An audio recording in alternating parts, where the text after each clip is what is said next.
Before we begin, this episode addresses what are, at this point in the series, perhaps some of the most disturbing intersections of religion, sexuality, and power in human history. We'll be discussing sexual encounters with alleged non-human entities, medieval demonology, religious persecution, questions of consent, and modern abduction narratives. These topics include references to coercion, bodily violation, and psychological trauma. So this material is presented for historical, analytical, and cosmic level spiritual emancipation purposes only, not your filthy titillations. Listener discretion is maybe somewhat moderately, though altogether begrudgingly advised. And I will say now, I'm going to try really hard to I'm going to try and keep things as scientific as I can. So, I know that's a tall order in some of the subject material we're talking about, but like I said, I'll try. So, you have been warned going in. Making that clear. Let's do this.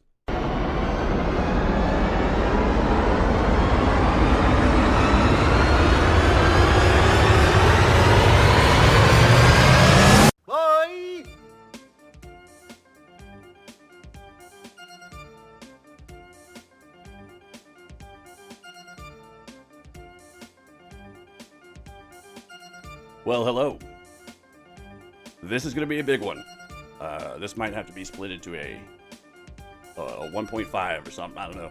A lot of strange avenues, believe it or not. This subject matter took me down. 1 second, folks.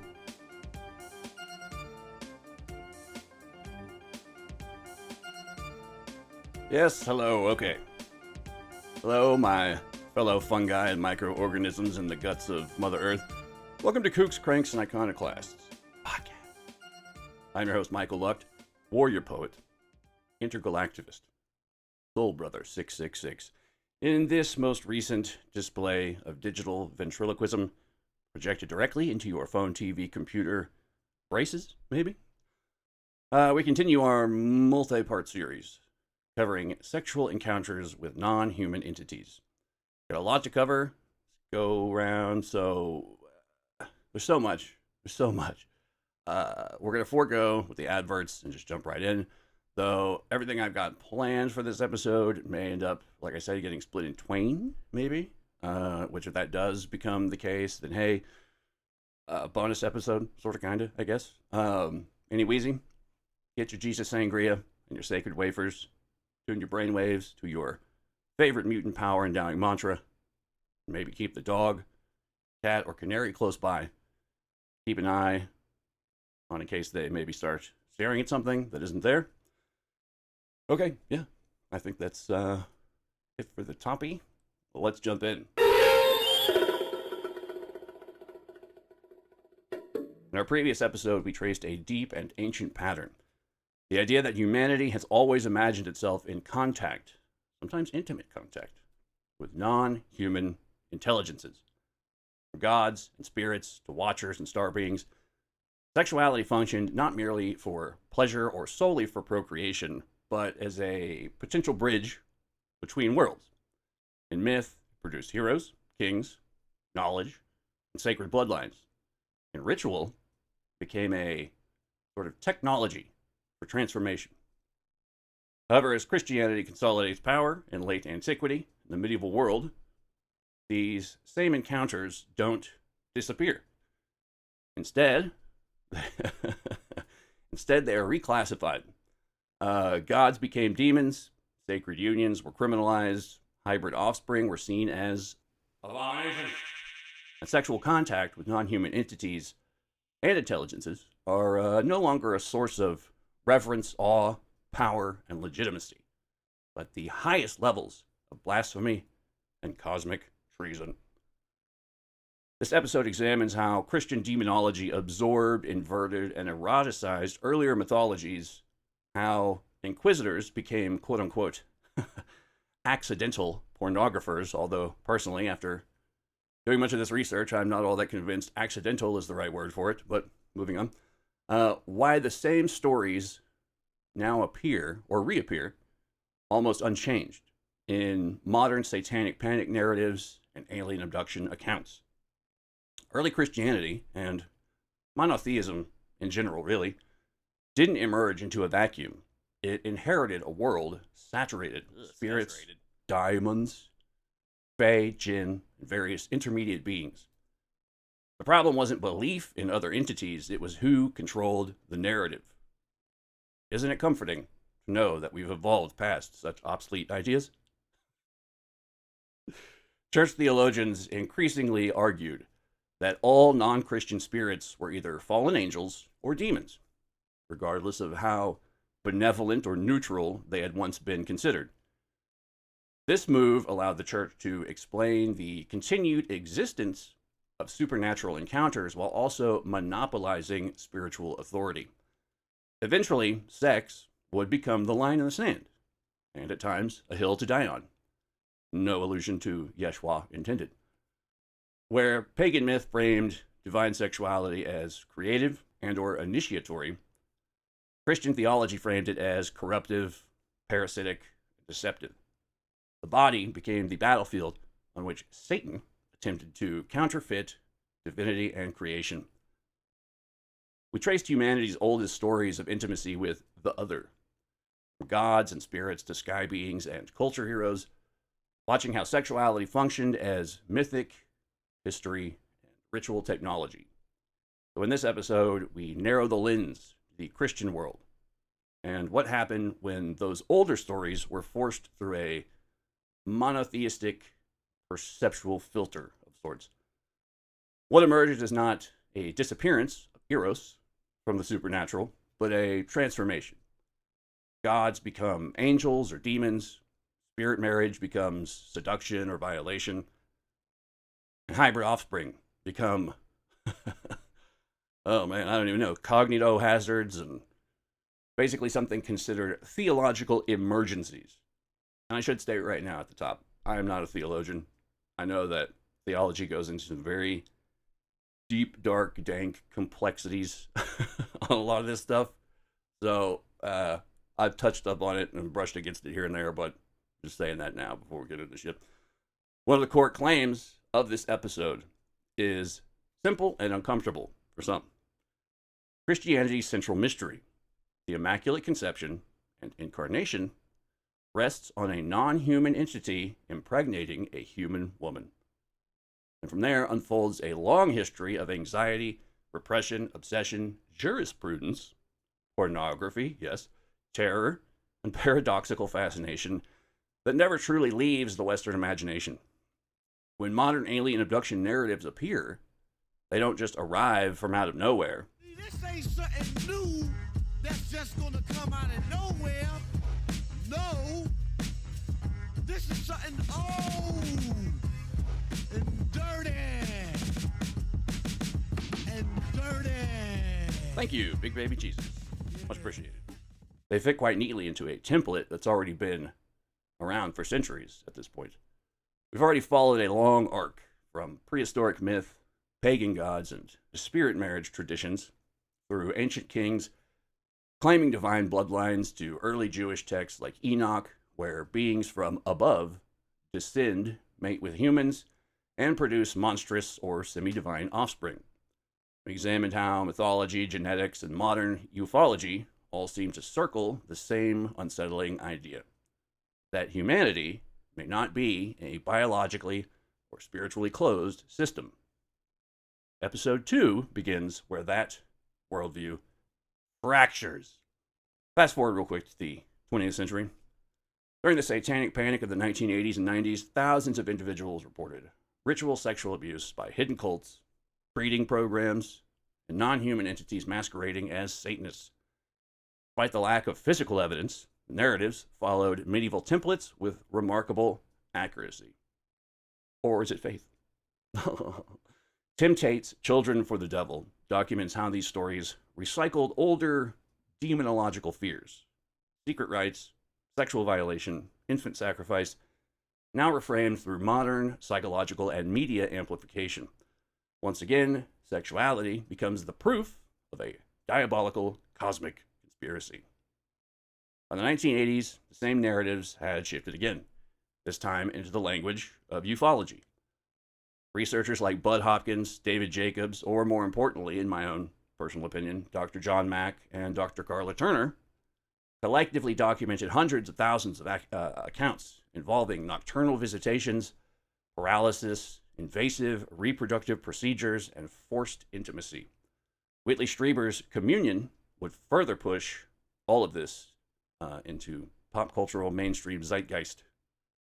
Books like Screwed by the Aliens, one of my sources for this, makes the continuity explicit. Medieval incubi become modern greys. Demonic breeding becomes hybridization programs. Theological terror becomes cosmic experimentation. Eve Lorgan's The Dark Side of Cupid goes even further, suggesting that some encounters function as long-term parasitic emotional bonds, draining energy, manipulating attachments, and reshaping identity. A model eerily similar to both demonic possession as well as abusive relationships. Across all eras, the body serves as the crime scene. Bruises, pregnancies, paralysis, orgasms, missing time, phantom pregnancies, diarrhea, fatigue, nausea, dry mouth. Consult a doctor unless you live in America, in which case you're pretty much fucked. Xenosemen is not approved by the FDA and will likely result in intestinal parasites brought to you by some big pharma scumbag that Luigi probably should have marked. Sorry, anytime I list off symptoms, I just can't help but launch into a hacky joke. Sorry. This is dark stuff, so you're going to see me attempt many times throughout this episode to try to really lighten the mood, bring a little levity to things. Whether interpreted as demons, cults, or aliens, the experiencer's certainty is grounded in bodily memory, occasionally even residual physical evidence, like the kind that glows under a blacklight. I'm not even being clowny here. That's documented stuff. Check out Eve Lorgan's website. For inquisitors, this justified torture. For therapists, it justified recovered memories. And for abductees, it justifies belief.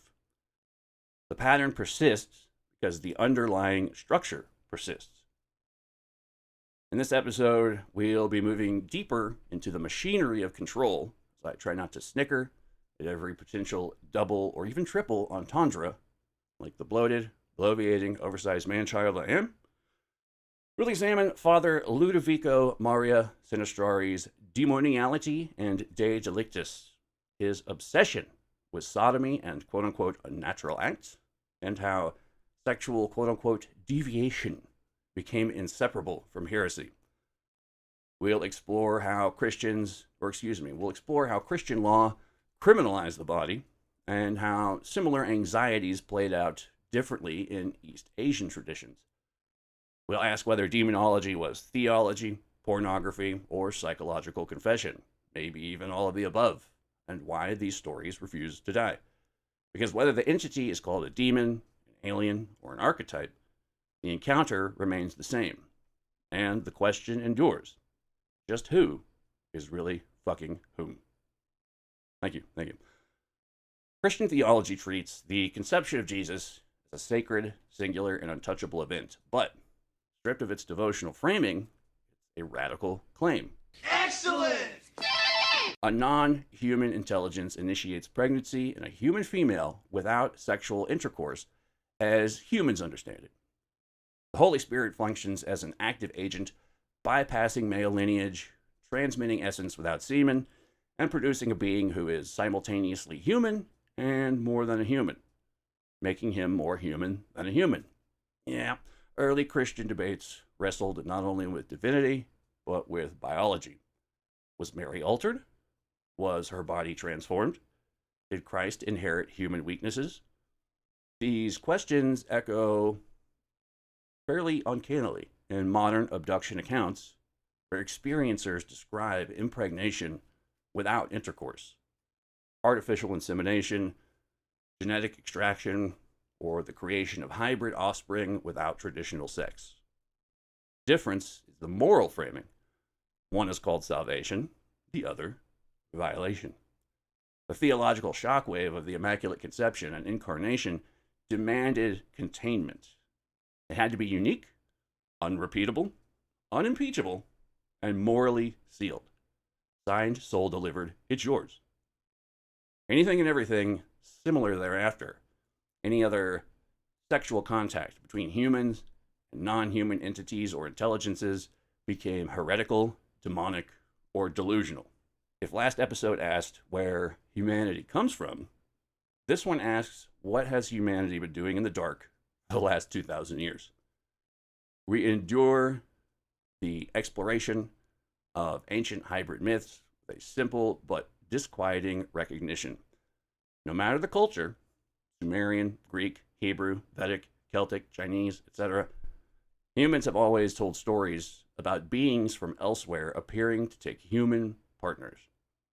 Myths, genetics, and modern UFO lore all converged on a single unsettling through line: that humanity imagines itself, perhaps even remembers itself, as a species shaped by intercourse with the other. Whether the touch was divine, demonic, fairy, jinn, or extraterrestrial, the pattern remained. Knowledge transmitted through forbidden intimacy, bloodlines altered through contact, and entire civilizations built on the belief that birth itself is a permeable threshold between worlds. Something changes with the rise of monotheism and the consolidation of religious power. Same acts that once produced demigods, sages, or rightful kings suddenly becomes reclassified as crimes against heaven and creation itself. The same unions once celebrated in temples and mystery rites becomes evidence for witchcraft, heresy, and demonic deception. Same erotic exchanges that once elevated entire bloodlines are reframed as cosmic assaults, violations engineered by hostile cacodemonic forces. For those who don't know, back in the days before daimons became demons, there was two kinds of diamonds. Well, everyone just said diamonds, but if it was an exceptionally good one, it was a eudaimon, and if it was an exceptionally bad one, a shitty one, it became a cacodemon. So there you go, extra knowledge for free. The shift isn't just theological, though. It marks a profound cultural effort to police the boundaries of the human body, the human soul, and the human imagination. This is the territory of episode 2, where science, scripture, folklore, and demonology will all collide. We turn now to the Middle Ages, a paradoxical era where sexual mysticism flourished underground while the church publicly legislated the most intimate dimensions of human behavior. We'll begin with the doctrine of the Immaculate Conception, a theological knot that forced Christian scholars to articulate how divine birth could occur without violating the new moral boundaries around sexuality. That same anxiety produced a massive intellectual backlash that ultimately resulted in the creation of an elaborate new, quote-unquote, non-fiction literary genre of the darkest, dirtiest, most deviant, and goddamn dangerous demonic sex desk references ever published. Enter the Franciscan scholar, Father Ludovico Maria Sinistrari, whose two major works, Demoniality, and the lesser-known but equally revealing and disturbing De Delictis, attempt to categorize, rationalize, and legally define the sexual interactions between humans and non-human intelligences. Father Sinistrari approached the incubus and succubus phenomena not with the incredulity of a skeptic, but with the dry, methodical seriousness of a legal scholar cataloging a known species of criminal. To him, demons are corporeal, sexually potent, biologically functional, and fully capable of producing offspring with human partners. In his mind, this isn't myth, but jurisprudence, which is a word I've written and said more in the last week than any other time in my life. In the pages of De Delictis, he frames these acts under the broader category of, quote, crimina carnis contra naturam, crimes of the flesh against nature itself, placing demonic intercourse in the same legal category as sodomy, bestiality, and what he calls, quote-unquote, monstrous copulations. Oh my. What emerges is a worldview in which sexuality is a battleground, not only morally, but cosmologically as well. The body becomes the site through which demons infiltrate the human world, and every deviation from accepted sexual norms becomes a potential invitation to non-human contamination. This paranoia fuels the witchcraft trials, the moral panics, the manuals of inquisitors, and the bizarrely biological demonology of the era. It also shapes later European folklore, theologians' debates on angelic corporeality, like the physicality of the angelic body, and even proto-medical theories about nocturnal emissions, wet dreams, erotic dreams, and spirit visitations. And while Christian Europe was tightening its moral noose, something different, but eerily parallel, was unfolding in the Far East. In China, Japan, Korea, parts of Southeast Asia, stories of fox spirits, serpent women, yokai, and celestial maidens engaging in sexual relations with humans persisted without the same moral hysteria. These unions could bless or destroy. They could produce hybrid children or siphon the life essence. They could be ecstatic, terrifying, or transformative. But crucially, they were not universally condemned. Instead, they explored the permeability between the realms of the human and the supernatural in ways that echoed pre-Christian Europe far more than medieval Christendom. This episode will trace these tangled threads, the Christian demonologists desperately policing the borders of human sexuality, the Eastern traditions in which erotic encounters with spirits remained spiritually or magically significant, the theological contradictions generated by doctrines like the virgin birth, the vast literature of incubi, succubi, and erotic witchcraft, and the evolving legal frameworks around quote-unquote unnatural acts that reveal far more about the cultural fear than it does about divine law. Along the way, we'll examine the legacy of Sinistrari. We're going to get deep into this dude because very interesting character. The strange continuities between medieval demonology and modern sleep paralysis or UFO abduction narratives, and the subtle but persistent idea that the human body remains, even under monotheism, a doorway through which the other world seeks entry. This is a story of fear, desire, control, cosmic anxieties. A story about what cultures forbid and what they secretly believe and what they can't stop obsessively fantasizing about. And in a way, it's the continuation, the very first question we asked in episode 1, who or what has humanity potentially been getting freaky with? When I say freaky, I mean downright, quite literally, freakish. At the heart of Christianity sits a paradox that is rarely framed in these terms. Its entire cosmology hinges on a sexual encounter between a non-human intelligence and a human woman. The doctrine of the Immaculate Conception is often misunderstood as referring to Jesus alone, but in Catholic theology, it also refers to Mary herself, preserved from original sin, so that her body might serve as a suitable vessel. Either way, the story culminates in a pregnancy initiated not by good old regular mom-and-pop human intercourse, but by a supra-terrestrial being operating through non-ordinary means. The Holy Spirit, quote-unquote, overshadowed Mary. Conception occurred without physical violation, without lust, without male seed, yet it is still, unmistakably, reproductive contact between vastly different realms. What is striking is not only that the event becomes a theological cornerstone of Western civilization, essentially, but that it retroactively reconfigures earlier mythic patterns, where in pagan traditions openly celebrated these divine human unions, Christianity recast them as a singular, controlled, and morally sanitized event. One time. One time. It's okay. There will be no more God-born kings, no more semi-divine heroes roaming the earth. The womb becomes sacred again, but only once, and only under strict divine supervision. After that, all bets are off. All other crossings of this boundary are henceforth treated as illicit, deceptive, or demonic. In this way, Christianity doesn't abolish hybridization mythology, it monopolizes it. Even worse, it takes the insulting old "she was asking for it" idea and kind of works it into centuries of theology by spiritually defiling the once sacred femininity the old world knew of instinctually. Medieval demonology did not dismiss these sexual encounters with spirits as fantasy.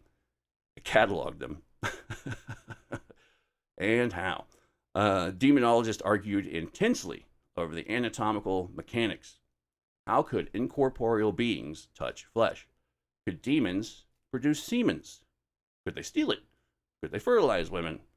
What should you wear to drive them absolutely wild? Take the Cosmo quiz inside. Father Ludovico Maria Sinistrari of Amino stands out precisely because he refused the easy answers. In demoniality, finish him! He insists that incubi and succubi are not demons, but rational animals, beings with bodies too subtle for human senses, yet fully capable of physical interaction. These distinctions allowed Sinistrari to discuss anatomy, reproduction, consent, culpability with chilling calm. He treats supernatural sex not as myth, but as a forensics problem. This is also where he came up with the clever title of this particularly demented yet clinical treatise, as having sex with a demon wasn't quite considered to be bestiality. No, it was in fact demoniality. Finish him!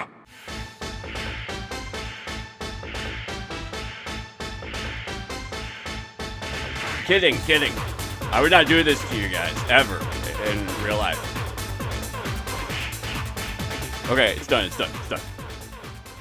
Where later demonologists collapse everything into satanic deception, boring, Sinistrari preserves much of the ambiguity. Some encounters are coercive, others consensual. Some women seek them out, probably because they're all irredeemably wicked. Some resist, but in the church's eyes, it's a safe bet that they probably resisted resisting. This refusal to pigeonhole the variety of experiences mirrors the diversity found in modern abduction testimony. Sinistrari stands out among demonologists because he refuses to collapse these questions into simple moral panic. In Demoniality and De Delictis, he approaches sexual encounters with demons as a jurist and a sort of proto-anthropologist. He distinguishes between voluntary and involuntary acts, between deception and coercion, between physical impossibility and metaphysical exceptions. Unlike later demonologists, Sinistrari is willing, almost uncomfortably so, to concede that some encounters may involve genuine consent, desire, or even affection. Is love a finite resource? I think that's a lot of what it boils down to. At least that's a question I keep asking myself. Aren't demons deserving of love as well? Couldn't that be something that breaks them out of their shitty drudgery? I don't know. I refuse to believe that they are one-dimensional, I'm evil for the sake of evil entities. It's, I don't know, kind of ridiculous, but moving on. This puts them at odds with the church that is increasingly invested in portraying all supernatural sexuality as assault, corruption, or possession. This legalistic framework matters. Once the supernatural is bureaucratized, bodies become evidence. Marks on the skin, scars, unusual sensations, reproductive anomalies, all are scrutinized as potential proof. Inquisitors become examiners, physicians, prosecutors, and, ironically enough, explicit agents of violation, all rolled into one. This put a whole new spin on the Inquisition that I kind of is like, yeah, okay, probably, obviously, but the more I looked into it, it made some things very blatantly clear, and it's not good. It's not good. Christian theology inherits the same pre-existing pattern of encounters, but reframes them as violations of the cosmic order. Angels no longer descend to produce heroes. They fall. Spirits no longer initiate shamans. They seduce witches. Hybrids, or hybrid offspring, are no longer kings. They're monsters. And this is where the church's obsession with sexuality becomes diagnostic. Sexual contact isn't merely immoral, it's proof of supernatural corruption. And one man in particular went into painstaking details in order to catalog and quantify a vast number of such quote-unquote pollutions, as he liked to call them. Medieval theology did not dismiss these sexual encounters with spirits as fantasy. It cataloged them. Demonologists argued intensely over the mechanics, how to parse the idea that spiritual beings could interact with flesh. Once again, could demons produce semen? Could they steal it? Could they fertilize women? No figure illustrates this more clearly than Father Ludovico Maria Sinistrari, a 17th century Franciscan demonologist whose treatise, oh boy, here we go, De Demonalia, God damn it, okay, De Demonalitate et Incubus et Succubus, represents the most systematic attempt to classify sexual contact between humans and, to keep things simple for now, what we'll choose to call, quote-unquote, demons. Sinistrari argued that intercourse with demons was not metaphorical, not hallucination, and not mere moral weakness. It was, in his view, a distinct biological and metaphysical phenomenon, which he called demoniality. Similar in etymological structure, but categorically different from bestiality, because demons were not animals, but transdimensional intelligences capable of manipulating matter. Maybe, possibly, who knows? He devoted extraordinary attention to questions modern readers might find obsessive, perverse even. How do demons simulate flesh? Can they produce semen? Is that semen fertile? Can demons steal human sperm and reuse it? Can hybrid offspring exist? The answer to all these questions, oddly enough, is yes, and so can you. These were not fringe questions. These were treated as matters of law, theology, and public safety. One of the most revealing cases discussed in demoniality is that of a woman by the name of Euronymia, a woman who claimed repeated sexual encounters with a demon, quote-unquote, who appeared as a handsome youth.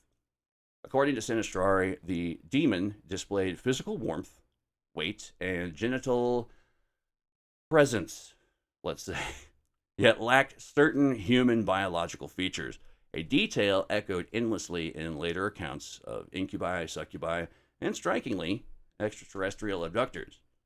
Well, sans the genitalia, generally speaking at least.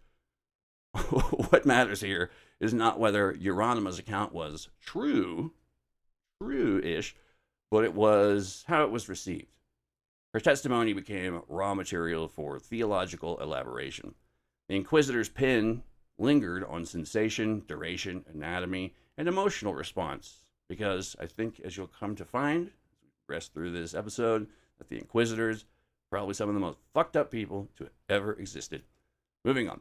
This is where historians such as Robert Masters have argued that witchcraft literature functioned as a form of repressed pornography produced by celibate men under extreme moral constraint. Masters famously described the witch crazes as, quote, gigantic pornographic fantasy mistaken for reality, unquote, fueled by sexual repression, projection, and sadistic control. You know what? He ain't wrong. Medieval demonologists developed elaborate physiological theories to explain how demons could have sex without bodies. The standard explanation was logistical. A succubus would extract semen from a man, then pass it to an... There's a lot of missing steps in this, too. And I don't want to get too deep into it, because a lot of it... I guess I'll just say now, a lot of it, the missing steps part, is where we're going to get into some things in the next episode, because it delves more into the occult angle of all this. The phrase occult eugenics, which I know you've heard me throw around several times. We're going to get really deep into that next episode, but this was the working model that they had at the time. So, a succubus would extract semen from a man, then pass it to an incubus, or shapeshift into an incubus, who would then impregnate a woman, thus preserving biological continuity while allowing demonic agency. Sinistrari entertained even more radical possibilities, including demons temporarily animating corpses or condensing astral matter into some kind of pseudo-flesh. So oftentimes, inquisitors could tag on an additional charge of necrophilia during their quote-unquote legal proceedings. These explanations bear an uncanny resemblance to modern abduction narratives, in which entities harvest genetic material, perform reproductive procedures, and describe hybridization programs with bureaucratic detachment. If you hear a bunch of crazy calamity in the background, that's my cat. I apologize. I said I was sorry. Data like this reveals something darker: how theology becomes law. Sinistrari catalogs, quote-unquote, unnatural acts and the many, quote-unquote, pollutions one can inflict or have inflicted upon themselves, not just as sins, but as crimes against nature itself. Offenses so severe they sometimes imply the involvement of or cooperation with non-human intelligences. And what's striking is how specific these laws are. What constitutes consent with a non-human entity? Can a demon be considered legally responsible? Are women deceived, complicit, or biologically manipulated? The answers may shock you. These questions sound medieval until you realize they mirror modern debates concerning abduction consent, memory suppression, sexual trauma under altered states of consciousness, etc. In essence, the church is effectively attempting to legislate interdimensional contact. A woman reports nocturnal visitations by a being who immobilizes her, communicates telepathically, and performs examinations. Another recounts being transported through the air to gatherings where her body is inspected, quote unquote. Some describe marks left behind, punctures, scars, strange sensations. Sinistrari records these not as fantasies, but as consistent patterns.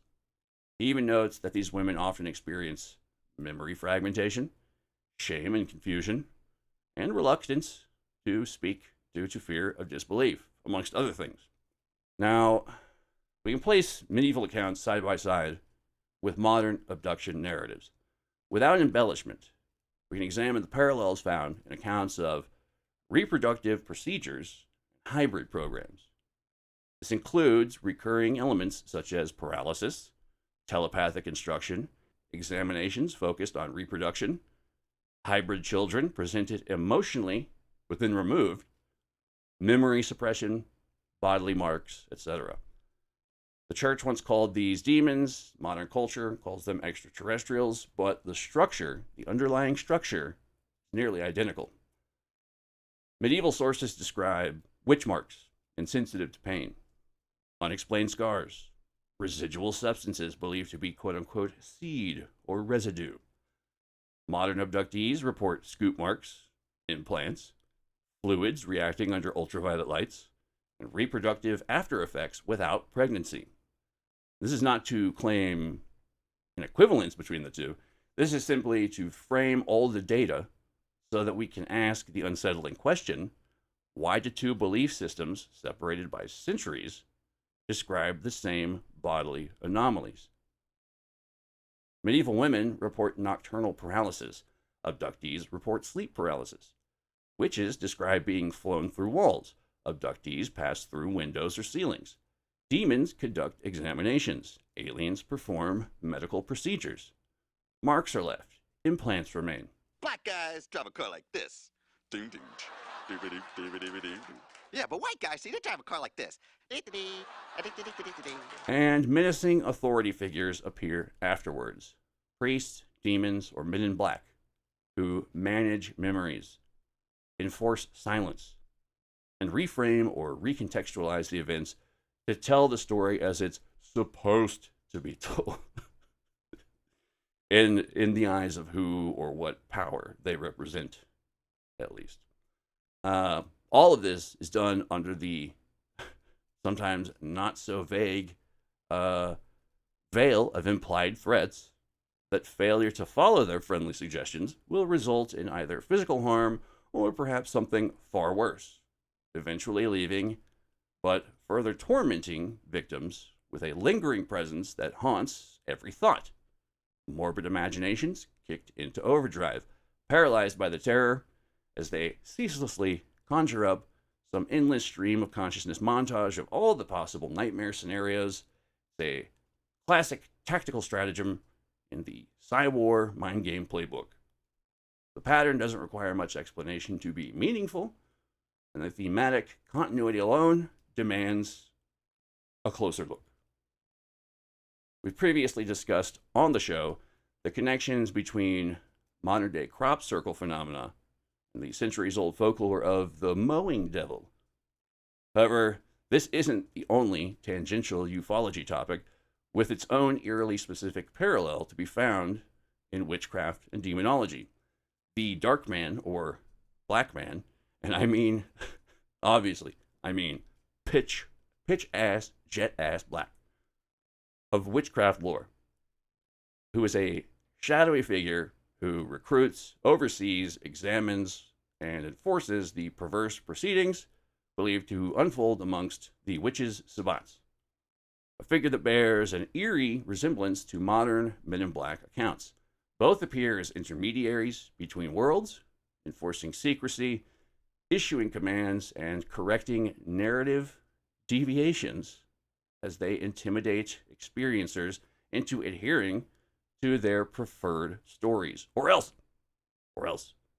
Both are often described as unsettlingly artificial, emotionally flat, not quite human, or doing what usually seems to be intentionally bad impressions of what they think human actions and interactions are meant to be, how they perceive humans, I would assume. Whether these encounters are interpreted psychologically, culturally, or literally, yet another archetype persists in this mix 'em up.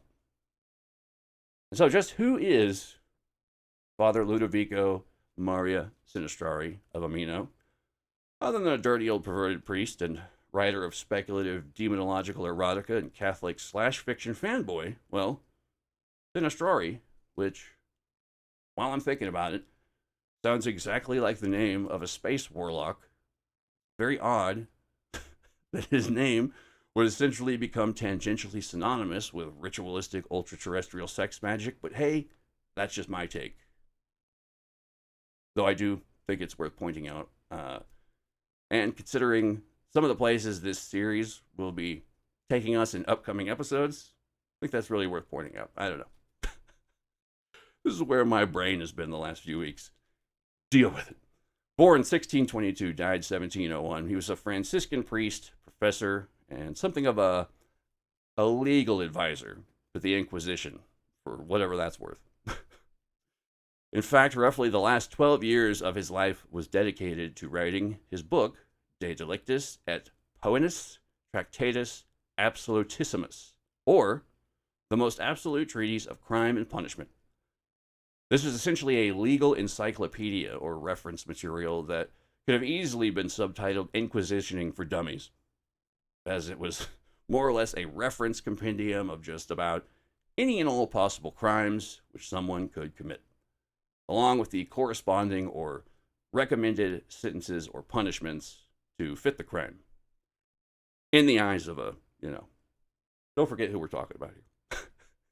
It is undoubtedly one of the most oddly problematic encapsulations of the religiously inspired twisted logic, which was prevalent at the time it was written, and that even afflicted the most seemingly educated and intelligent of high intellectuals as Sinistrari himself.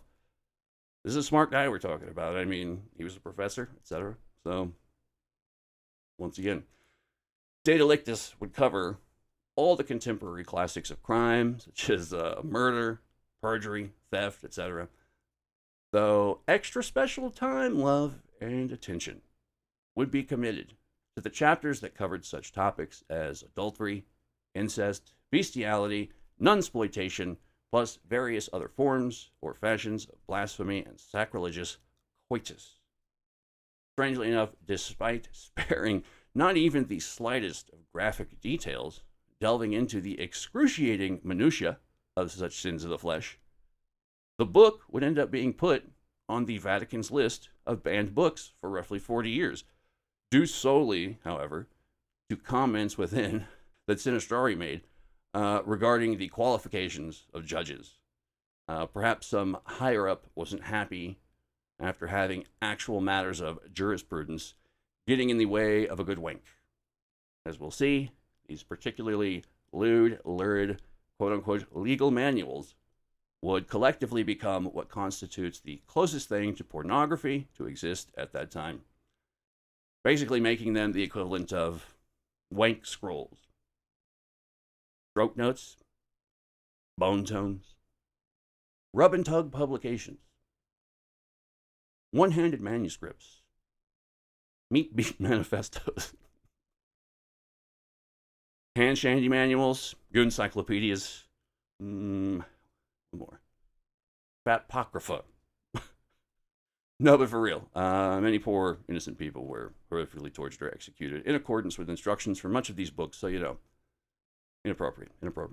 Originally written in Latin, go fig, the original 600-plus page manuscript has never, in its entirety, been translated, save for 3 particular chapters, one on quote-unquote lewdness, which I believe was used more or less as a, at the time, at least, as a general catch-all term for homosexuality. There was another chapter on sodomy, and one on quote-unquote demoniality.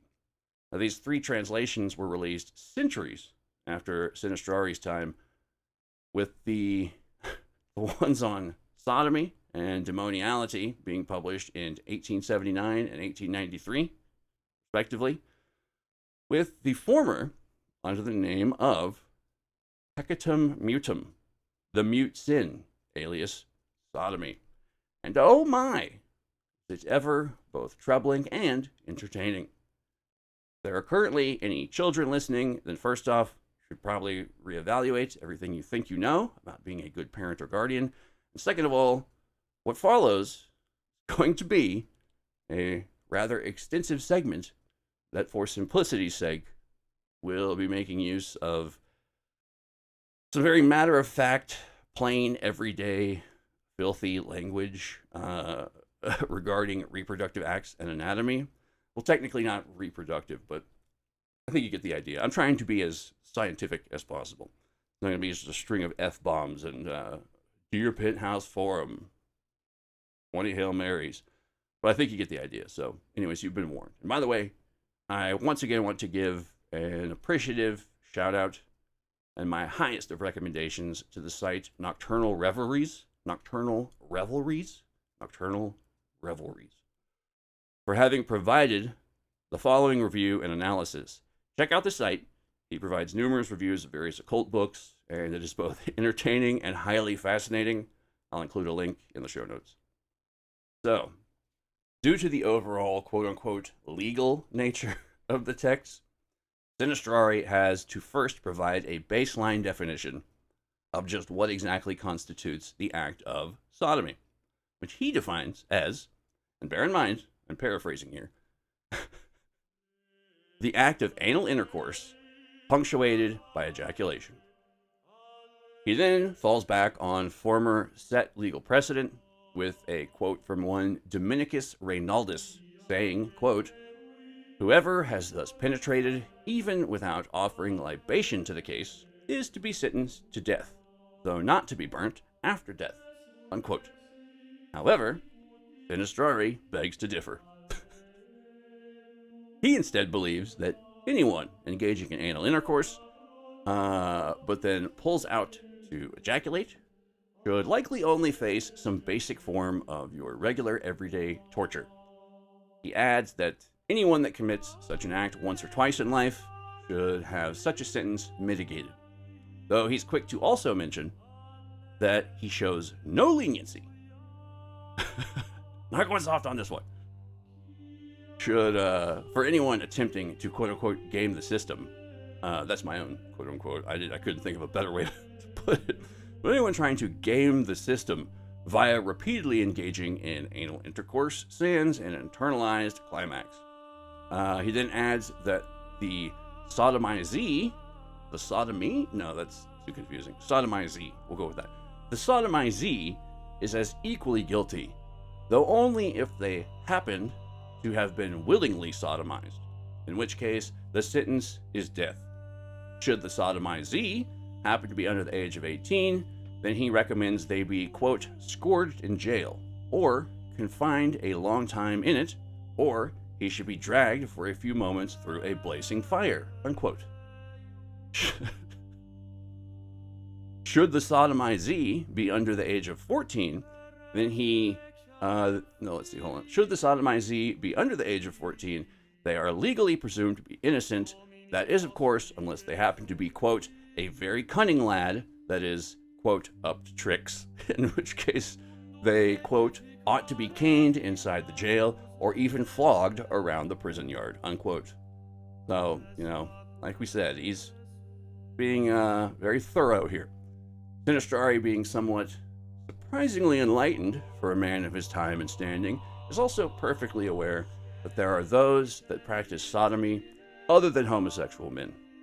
He considers whether a, quote, husband may penetrate into his wife's rear vase in order to get up his metal, provided he has no intention or runs no risk of discharging in it, unquote. Thus neither condemning nor condoning such acts. Predominantly, Sinistrari felt that pretty much anyone and everyone convicted for engaging in sodomy ought to be put to death, with one exception. Anyone care to hazard a guess as to just what this particular exception entails? Anyone? Yes, that's right, you are correct.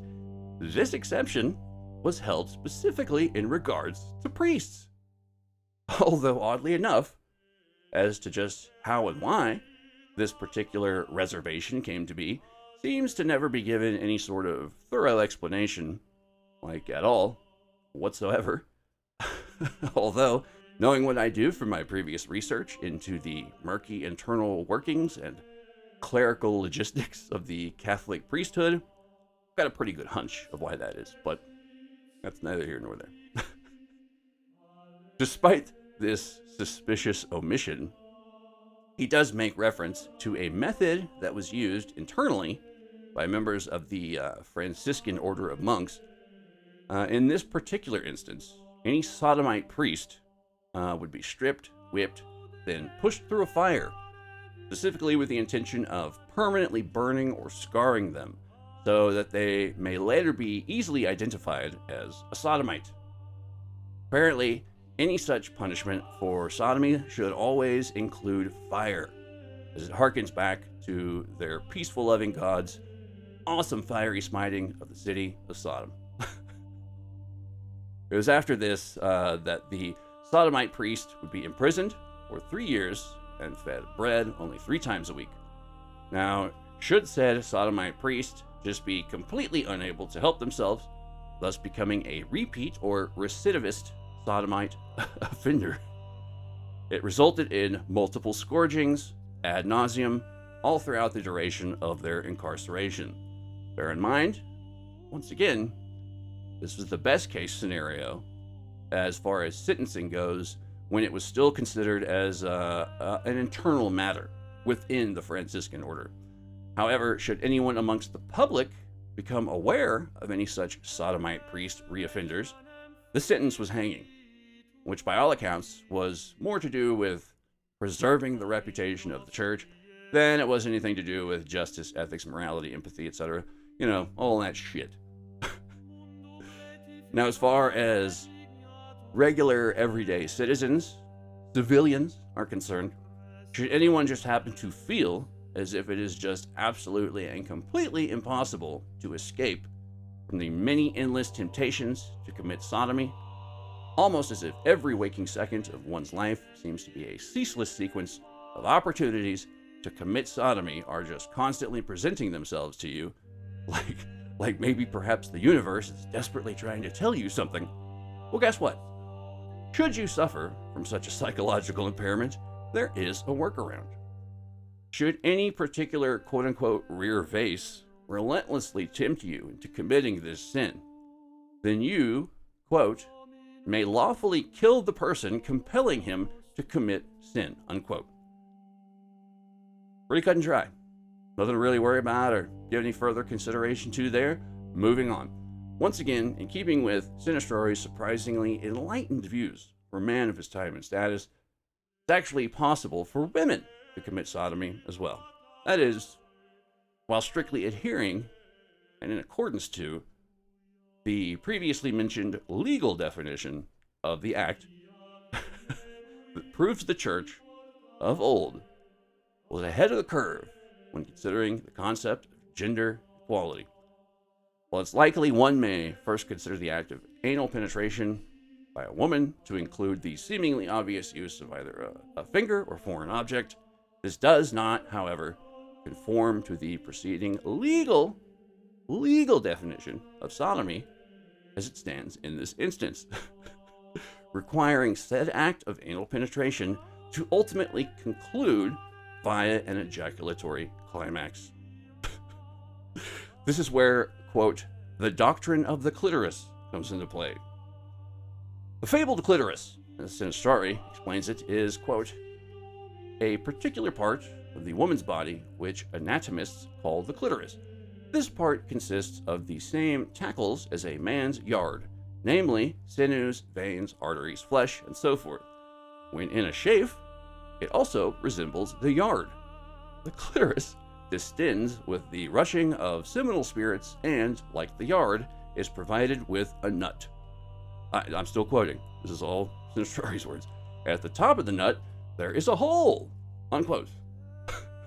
According to Sinistrari, when the clitoris has reached an advanced state of arousal, it then extends roughly the size of a middle finger or bigger, quote, so big that it erects like a man's yard, enticing them to coitus, just as males, unquote. Quote again, thus the clitoris is the organ of venereal pleasure in a woman, unquote. In fact, according to Sinistrari, quote, there was once at Venice a courtesan whose clitoris was the size of a gander's neck, unquote. He also makes sure to state, quote, should the clitoris hang out in a woman, it is presumed she made use of it, unquote. Further, he adds, quote, if they make use of the clitoris as it is clearly demonstrated in either of the female vases, they are guilty of downright sodomy, even though the seeds of the incuba does not enter at all into the case of the succuba, yet the crime is perfect in its kind. For there is copulation between them in due form, whilst generations cannot ensue, unquote. Hey, that's science. Catholic science. You can't argue with Catholic science. So, now some listeners out there in Radical Radio Land, you might be saying to yourselves, yes, we've all seen clitorises as big as a gander's neck, sometimes even bigger than that.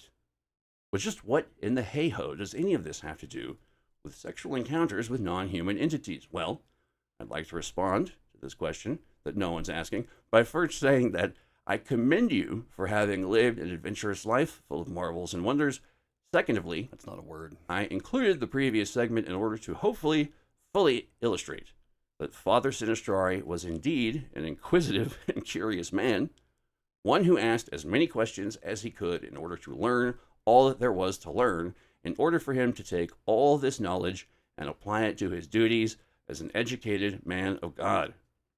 Now, I'm only half joking there, but in all sincerity, I believe it was this man's level of education in conjunction with his status both in and out of the church that allowed him to engage in certain fields of research and investigation that, at that time, may very well could have likely placed anyone else in the dungeons of the Inquisition.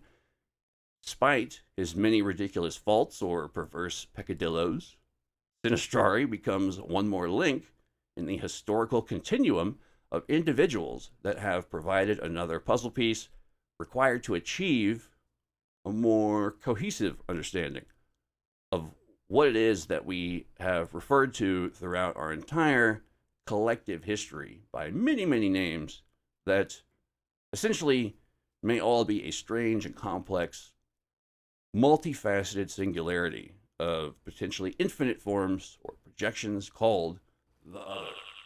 He kept the chain going and has provided us with some very useful information, believe it or not. So enter demoniology. Finish him. Translated by one Isidore Lisieux and published in 1875, then again for the first time in English in 1879. This concise yet dense, information-rich text is undoubtedly one of those little-known historical curiosities that even religious scholars would often overlook. It wasn't until 1927 that it was retranslated into English by horror folklorist Montague Summers that it would eventually come to find its place amongst other works of very similar nature, such as Kramer and Springer's Malleus Maleficarum, Remy's Demonolatry, Boguet's Examen of Witches, or Guazzo's Compendium Maleficarum, that have since come to be known as primary examples of what's called, quote-unquote, religious pornography, that according to scholar and author Candace Black, quote, facilitated the greatest legalized holocaust of mass rape, torture, and genocide in European history, unquote. Unfortunately, once again, she ain't wrong. However, we'll discuss this a bit later on. Sinistrari's demoniality is extraordinary because of its tone. He doesn't rant, he doesn't preach, he classifies. He's like some kind of fucked up taxonomist on holiday with the Cenobites. Cenobites. Demons are treated as a distinct order of beings. Different material density, altered physiology, semi-corporeal bodies capable of interacting with humans. Sexual encounters are not dismissed, they are investigated. Sinistrari argues that demons can condense air into a flesh-like substance, manipulate human perception and sensation, produce real physical effects, including pregnancy symptoms. He even distinguishes between types of entities based on behavior. Incubi, succubi, sylphs, aerial spirits, etc., each with different capabilities, quote-unquote. Sinistrari even outright claims, along with evidence cited by St. Anthony, that the many pagan gods, centaurs, fauns, fairies, nymphs, and jinn are all in fact quite real, as well as the many, many stories of their various sexual interactions with humanity. All true. Dude, I think it was a centaur in my past life. According to Sinistrari. Apparently, even old Whitley UFO PTSD Schreiber even cites many of Sinistrari's arguments in his book Communion. In addition to this, researcher Dmitry Bianov also cites demoniality in his essay, quote, historical evidence for the existence of relict hominids, unquote, essentially placing Sasquatch and its extended family tree into this whole rigmarole as well. Matter of fact, technically speaking, incubi and succubi aren't even classified as demons. They're their own distinct thing, taxonomy, genus, whatever you want to call it, existing somewhere on a scale between humans and spirits. Maybe something similarly akin to gray aliens, perhaps. Sinistrari argues that these beings possess both morality and free will, possibly even having their own form or forms of religious or spiritual practice. Also, due to their ephemeral nature, making them much closer to spirits, their physiology places them even closer to God.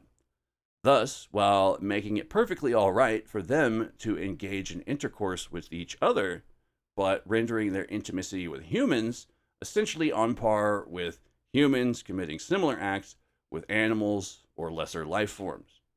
So according to this line of logic, metaphysical logic, if there is such a thing, for a human to engage in sexual acts with any of them is pretty much a-okay for the human. Although Sinistrari himself never says this outright, it's basically the equivalent of one of his lesser sexual transgressions, falling under the nebulous category of quote-unquote pollutions, right next to masturbation or a spot of some nice, hot, consensual in a non-missionary position. However, as for the matter of banging straight-up demons, well, that's a whole other can of tapeworms. The majority of theological and demonology texts explicitly state the vast majority of instances in which a human and a demon gets their infernal swerve on, it's predominantly only done in order to further ingratiate oneself into the good graces of Satan. That's what it says. That, or more than likely required to consummate some form of contractual pact or agreement. It's pretty weird that in doing much of this research, it would seem that much of the underlying functions of our existence tend to include various contractual obligations, oaths, legally binding agreements. I don't know, what, where the bar association that handles all this is, but we'll kind of get into that. But it adds a further legitimacy to the metaphysical concept and potential existence of some immensely vast, convoluted, and inconceivably complex form of quote-unquote celestial bureaucracy, responsible for more of the regular everyday occurrences which take place in our world. Bearing that in mind, out of all the many and diverse pop cultural depictions of the afterlife, it would seem that Beetlejuice is the closest to the truth. In a way, for some as of yet unknown reason, I find that oddly comforting. But, moving on. Outside of trying to scratch that proverbial interdimensional itch, the other additional, or perhaps underlying primary reason for these metaphysical meet cutes would be reproductive in nature. In regards to much of the biological requirements used to produce viable offspring, it depends on exactly which class of entity we may be considering. So demons, for example, apparently possess all of the proper gear needed to induce a viable pregnancy with a human partner. And I don't know what probably not a single one of you out there is thinking right now, but the answer is yes. Female demons have impregnated human males. It's in the literature. Apparently, it's also stated that demons derive absolutely no physical pleasure from sexual acts, which might be one of the most just outright depressing things that I've ever heard. Now, as far as incubi and succubi are concerned, this is where we get into an especially weird sort of biological Ponzi scheme in which the chain of custody regarding seminal fluid is almost as convoluted as an ejaculatory Rube Goldberg machine. Yet, however, if one considers many of the recollected abduction accounts involving the harvesting of sperm and ovum, it does make a bit of sense. According to the research of Sinistrari, incubi and succubi basically engage in a game of post-coital hot potato, in which the female succubus must obtain the semen of a human male partner, and then, at some later unspecified date, take the form of a male incubus with a human female partner in order to reproduce. Now, there are instantly quite very obvious problems with this model, seeing as the human semen obtained, eventually making its way into a human female, would simply result in a human child being born. Right? The first thing I thought. Oddly enough, Sinistrari neglected to mention this glaringly obvious flaw in his theory, but we'll just assume that the dude had a lot of balls in the air and is therefore it just simply slipped his mind. Now, while the missing link in this chain of command, if you want to call it that, isn't mentioned directly nor in any way speculated upon, nonetheless leaves us to assume that some unknown process or alteration must take place regarding the semen. Again, thinking back to classic abduction narratives, many of which seem to conform to the very same structure or story structure, at least in any instance in which the Greys specifically are the perpetrators. While the volumes and volumes of abduction literature in which a direct sexual encounter takes place, the perpetrators are predominantly either reptilians, demons, or Nordics, angels, as well as a wide variety of other unclassified humanoid entities, perhaps paralleling the immense variety of potentially pre-existing entities seen somewhere within the more obscure corners of global folklore. It seems, however, that the Greys, in particular, are usually the ones most frequently engaging in experiments and examinations of a fairly obvious reproductive nature. Quite strange. Quite very strange. It should be mentioned that despite the fact these alleged incubi, succubi, ejaculatory exchange rates giving birth to exceptional, extraordinary, or monstrous offspring, despite the fact that none of these non-human entities contribute the equivalent of reproductive material, does in fact have various further workarounds and or alternative explanations. But this particular subject, like I said, it's something we'll be exploring more in depth next episode when we cover the crossover between occultism, ufology, and ultra-terrestrial sex magic. So, really looking forward to that. Definitely be sure to tune back in for that one. Honestly, I'm probably going to be, it's probably going to be the weirdest episode of this whole series. Not to mention the one that I'm most psyched for. As for the many wonders and what the fucks within the works of Sinistrari, it would probably be fair dinkum if we were to say this isn't theology. This is proto paranormal psychophysics. It's something. Add a dash of cryptozoology and ufology into that mix, and oh yeah, that's what that is right there. Ludovico Maria Sinistrari stands out precisely because he refused the easy answers. In Demoniality, he insists that incubi and succubi are not demons, but rational animals, beings with bodies too subtle for human senses, yet fully capable of physical interaction. This distinction allowed Sinistrari to discuss anatomy, reproduction, consent, and who is to blame, just who the responsible party is, with chilling detachment.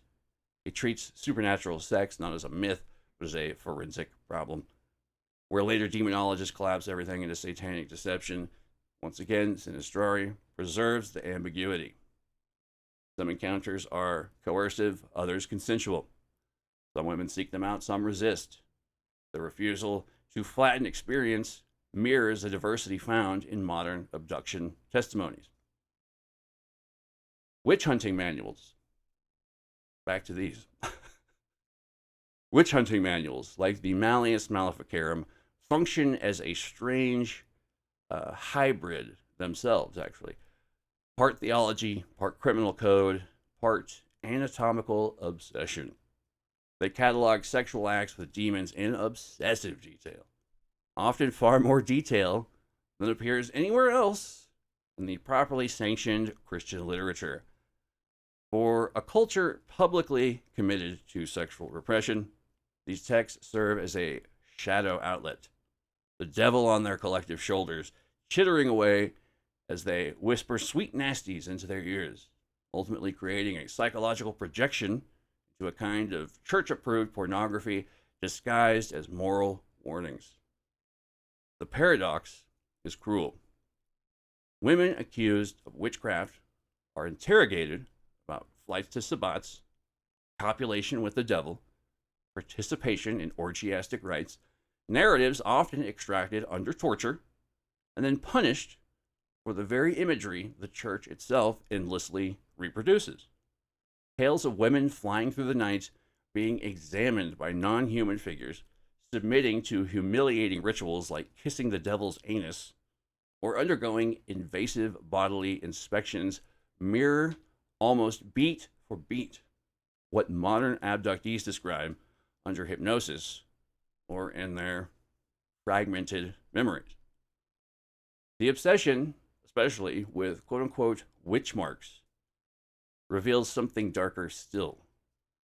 These marks, supposedly insensitive patches of skin where demons fed, or it can also be a form of sigil, a cattle branding, if you want to get really horrific and nightmarish about it, were, according to the lore, they were often branded in and searched for in the most intimate of bodily regions. Examinations routinely crossed into sexual assault, justified as necessary investigation. Modern parallels are impossible to ignore. Abductees report scars, scoop marks, so-called gynecological procedures, missing and or scarred tissue, and invasive examinations performed by non-human entities, often accompanied by paralysis and or disassociation. In both cases, the authority figure, the inquisitor or the alien, claims jurisdiction over the female body. Resistance is irrelevant.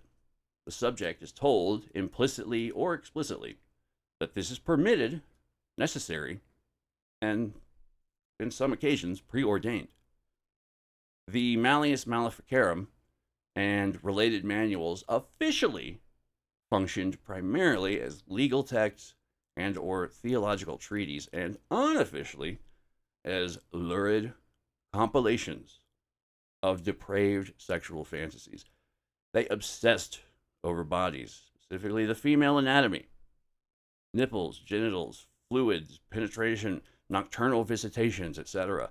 They also quite often describe experiences of flight, paralysis, examination, humiliation, and forced confessions. In practice, these texts licensed invasive examinations of women's bodies. Quote-unquote witch marks were searched for in genital and rectal cavities. Scars, moles, birthmarks, natural irregularities became irrefutable proof of demonic contact. The accused were stripped, prodded, penetrated, scrutinized, all under the pretense of maintaining purity and piety. But this is where the overlap with modern abduction narratives becomes almost impossible to ignore. Paralysis, missing time, examination tables, medical instruments, humiliation, and overwhelming authority that is insisting this is for your own good. Now, let's do a quick aside, because I don't want to aggregate all that really dark shit all in one place. Jewish folklore preserves extensive accounts of spirit-human unions. Lilith, Dybbuk, Shadim, often framed through lineage and inheritance. Islam goes further. Islamic jurisprudence seriously debated marriage to jinn, offspring legitimacy, inheritance rights, and even municipal jinn courts. Sexual encounters with non-human intelligences were regulated, not outright denied. This legalistic approach contrasts sharply with Christian panic, where Christianity demonized Islam, systemized. Freudian slip. Oh, I said that weird, sorry. Where Christianity demonized, Islam systemized. The phenomenon was managed, intermingled with legalese and logistics instead of outright attempt at eradication. As opposed to the tortures inflicted by the Inquisitions and witch trials, there's a specific system of procedures that were relied upon. In Islamic cosmology, jinn are not metaphors, hallucinations, or fallen angels.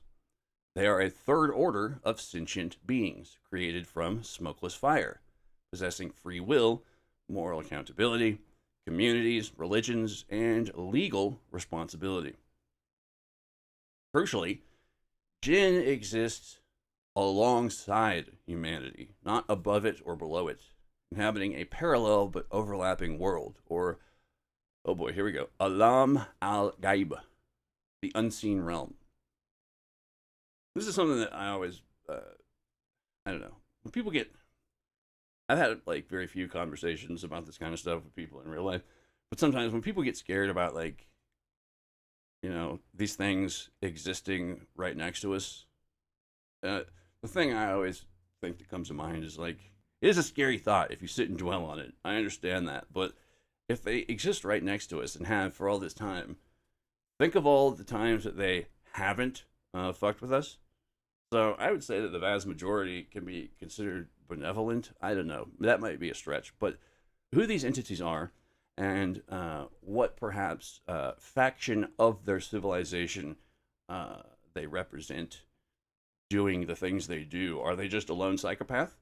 Or if there's groups of them, are they, you know, are they military-industrial complex related?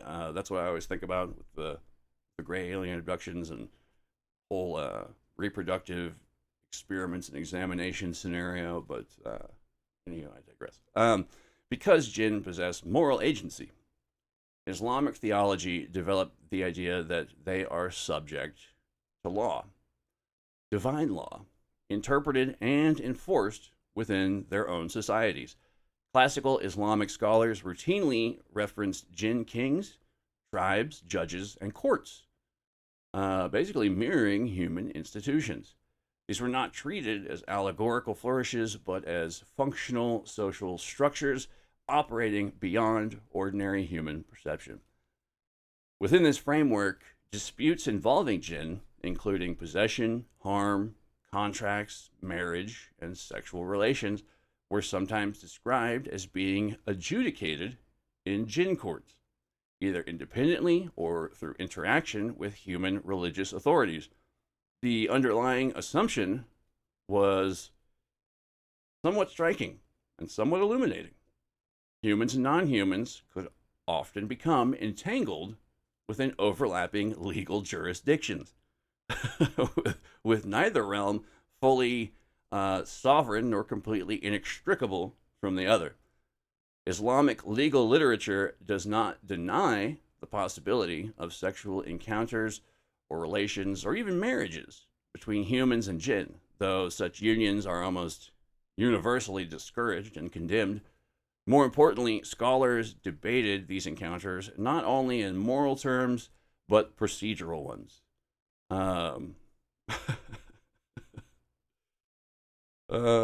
Was consent given? Was harm done? Was deception involved? Did the jinn exceed in lawful bounds? Sorry, I laughed earlier because I thought of Matlock in Jinn Court. It was very funny to me. Islamic theologians such as one Ibn Taymiyyah explicitly stated that any jinn who assaulted or coerced humans could be punished by other jinn or restrained through divine law, and that unjust jinn were sinners subject to judgment just like unjust humans.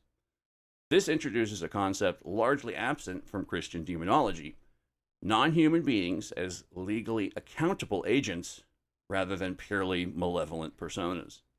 Here, the encounter is not framed as cosmic warfare, but as misconduct within a shared moral universe, and the onus is placed directly on the individual committing the shittiness. It's a good system. One frequently cited medieval example appears in later Islamic religious commentary, literature, and folklore collections, drawing on earlier judicial traditions. A human man reportedly suffered repeated nocturnal assaults by a female jinn. Seeking relief, he appealed to a respected religious authority, identified in various different recollections as a local qadi or scholar, I think that's how you say it.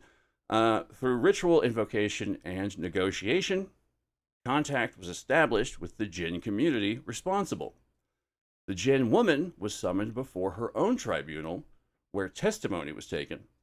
She claimed attachment and prior consent. The human denied any such agreement. The court ruled in favor of the human, ordering the jinn to cease contact, under the threat of punishment by her own kind.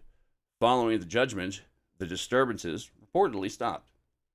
And what matters here is not whether one accepts the account as literal history, but what it reveals about the Islamic worldview. The event is framed neither as delusion nor as a nocturnal demonic siege. It's framed as a legal dispute across ontological boundaries, complete with claims of consent, contested memories, adjudication, and even enforcement. Now, why does this matter for the abduction continuum? Well, the Jinn Court model offers a radical contrast to Christian demonology and modern abduction narratives. Rather than total domination or metaphysical terror, it presents procedure, ritual. Rather than absolute evil, it's considered misconduct. Rather than hysteria, it's jurisdictional conflict. So in this system, the horror does not lie in the existence of non-human entities, but in the ambiguity of authority. Which court has the right to decide what happened to the human body? When consent is disputed, when memory is unreliable, when power is asymmetric, who adjudicates? You be the judge. That question echoed across medieval Islam, early modern Europe, and contemporary abduction testimony remains unresolved. In South and East Asia, sexual encounters with spirits were neither generally condemned nor were they considered, they just weren't outright condemned. It was very case-by-case basis, we'll say.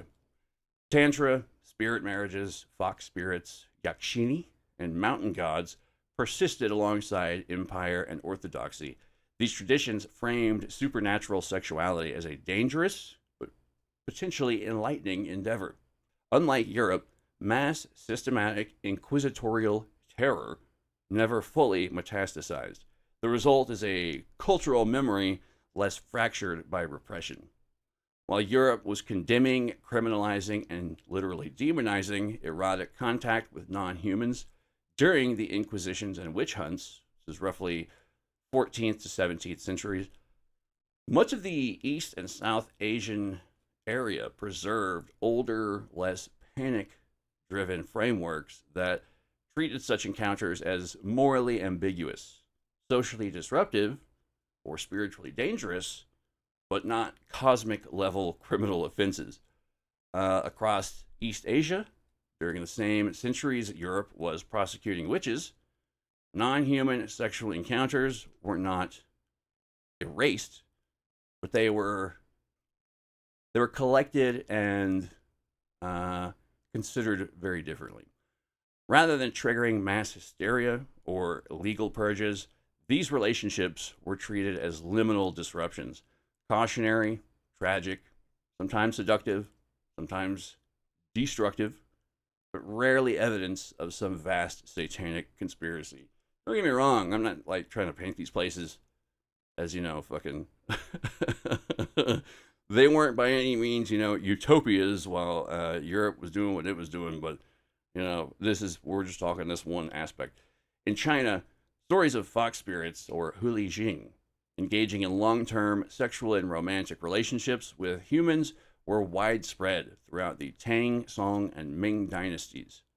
These beings were not framed as demons in the Christian sense, but as shape-shifting intelligences capable of affection, manipulation, genuine attachment, or predation, just like humans. Sexual relationships with fox spirits could bring pleasure, inspiration, longevity, or ruin, often depending on the imbalance of power or deception involved. Crucially, the human partner was not automatically criminalized. Danger lay in being drained of both, yes, vital fluids and life force, which are not mutually exclusive in the magical Chinese worldview. We'll talk more about that next episode as well. Loss of vitality, yes, perhaps, but not damnation. The fox spirit narrative preserves something European demonology lost: ambiguity. Consent could be present or absent. Harm could be mutual or asymmetrical. The encounter was evaluated by the outcome, not by theology. Case-by-case basis. In medieval Japan, folklore and Buddhist-influenced literature describe sexual encounters with yokai, oni, and kitsune, also their version of a fox spirit, as part of the moral landscape of desire. Tales such as those later collected in the Konjaku Monogatari and Ugetsu Monogatari portray spirit lovers who marry humans, bear children, or maintain secret nocturnal relationships. These unions are often doomed, not because they violate any divine law, but because of, it's just two worlds, man. It's two different people or entities, two different worlds.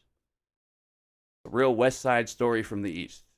Ah, man, these long-distance relationships can already be a real struggle, but with literal star-crossed lovers of forlorn, flaming loins outstretched across different dimensions, well, this old-fashioned romantic's damaged, salty sea dog's fractured black heart still flickers with a withering flame that I can only hope provides the dim light that might aid the creation of constellations made for many and all lost lovers' eyes, locking across starry night skies like a guide, so they may find one another across all of creation.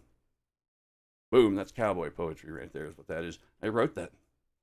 No, but seriously, I feels them feelings, and my heart goes out to any interdimensional lovers that may be listening, doing whatever it takes to make it work. Well, this next one goes out to you.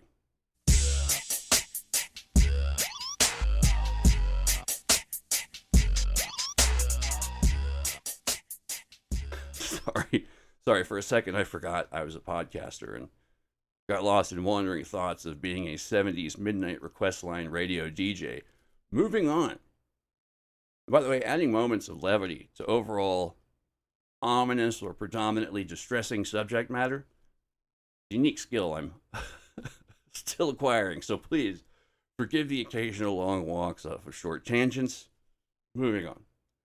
When such relationships end badly, the fault is rarely framed as moral corruption. Instead, the lesson centers on attachment, illusion, and impermanence. Sex with non-humans is not a crime against God, it's a spiritual risk, one that may entangle karma, may disrupt family obligations, or reveal the already pre-existing instabilities of the individual, essentially rendering it no different from any other romantic entanglement that an individual, a human being, may choose to get themselves involved with. There are no inquisitors here, no trials, no cosmology demanding purification through hellfire and damnation. The danger falls within the jurisdiction of some kind of inherent vice, an eternal affair, not to be prosecuted with extreme prejudice or vigorously gusto pro bono. Sorry, I'm doing it again. In South Asia, Hindu and Buddhist traditions preserve a vast taxonomy of non-human beings. Yaksas, Nagas, Apsaras, Gandharvas, how do you say it? Gandharvas, excuse me. Many of whom engage in sexual relationships with human beings. These encounters appear in epics, Puranas, and folklore into the medieval period. Sex with non-human beings could elevate or destroy. It could bless or curse. It could bind souls across lifetimes or entangle humans into divine politics or hyperdimensional warfare. No big deal. Again, the key distinction is that these were cosmic entanglements, not evidence of some moral depravity. The consequences were karmic, not criminal. Shame existed, but it didn't ultimately lead to witch hunts, hysteria, or extrajudicial executions. So what did Europe do differently? Oh my, the contrast is stark. While East and South Asian cultures preserved stories of human and non-human intimacy as mythological warnings, tragic romances, or spiritual hazards, Christian Europe reframed similar experiences as evidence of treason against cosmic authority. Sex ceased to be ambiguous and became a prosecutable offense. The imagination narrowed and ambivalence collapsed into accusations. In the Far East, non-human lover was a reminder of liminality. In Europe, it became proof of a conspiracy. This divergence matters because it shows that the panic was not inevitable. It was culturally engineered.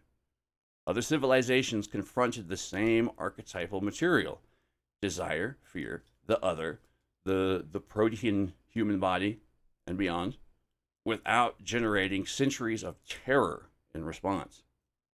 That Europe did otherwise tells us less about the reality of non-human entities and more about the psychic cost of a worldview that could only interpret intimacy as invasion and difference of any kind as corruption.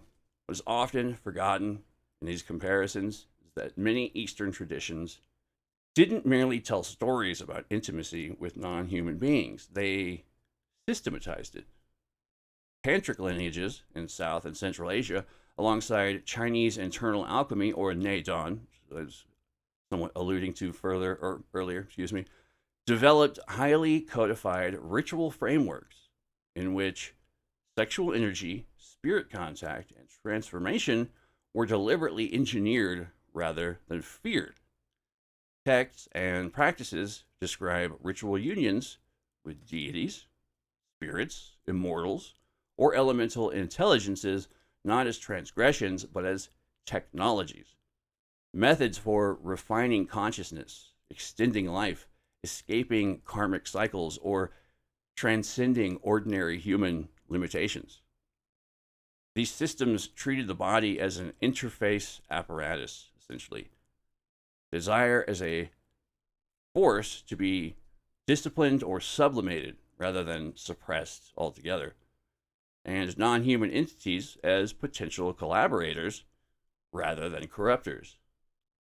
Much of what later reappeared in Western esotericism, ceremonial magic, spirit marriages, alchemical symbolism, sexual gnosis or sex magic, arrives filtered, fragmented, and often misunderstood through this older Eastern inheritance.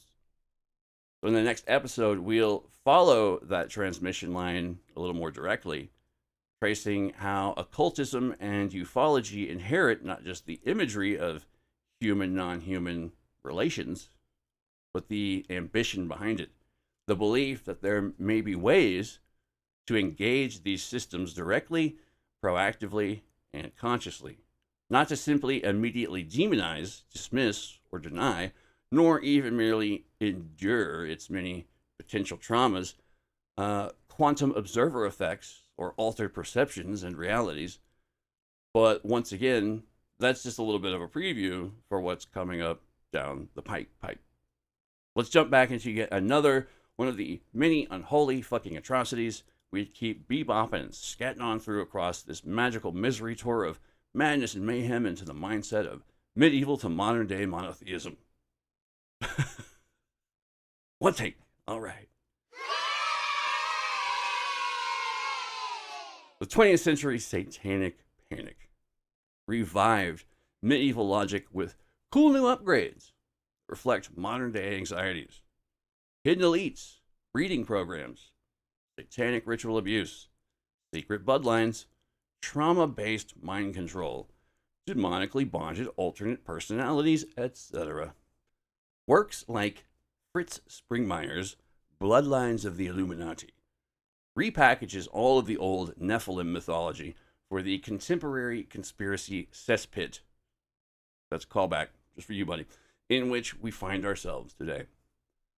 Whether factual or folkloric, these narratives demonstrated great persistence over the years, over the decades, the centuries. That old fears never disappear. They just go dormant, gestate, mutate, only to return as something somewhat, kind of, sort of new. But really, underneath all the fancy dress, it's the same damn thing. As the 20th century was closing out and the millennium loomed large on the horizon, something old and something ugly once again reared its monstrous head. The satanic panic of the 1980s and 90s presented itself as a modern moral emergency. Hidden cults, ritual abuse, underground networks preying on children, tonight at 9. Generational trauma encoded in secrecy and silence. But structurally, it didn't invent anything new. It replayed a script that Western culture has already been rehearsing for centuries. The language and the context changed, the symbols were updated, but the basic fundamental architecture remains the same. Claims of satanic ritual abuse echoed medieval witchcraft accusations almost point for point.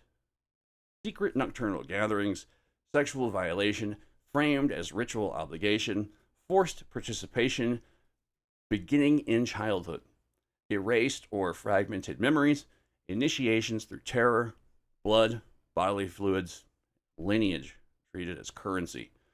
Survivors described paralysis, disassociation, dreamlike abductions, examinations, breeding, punishments, and rewards. Investigators compiled diagrams, hierarchies, and cosmologies with the same obsessive intensity found in demonology manuals. Once again, the body became the battleground. Again, sex became the proof. Once again, memory became the crime scene. In medieval Europe, these narratives produced witch hunts. In the late 20th century, they produced daycare court trials, recovered memory controversies, underground tunnel myths, and the renewed obsession with nameless, nebulous, but undoubtedly diabolical secret elites. And this is where the bloodline mythology enters. Texts like Bloodlines of the Illuminati and the Illuminati formula used to create an undetectable total mind-controlled slave, catchy title, all of which were written by one Fritz Springmeier, whose almost suspiciously German-sounding name isn't even his real one.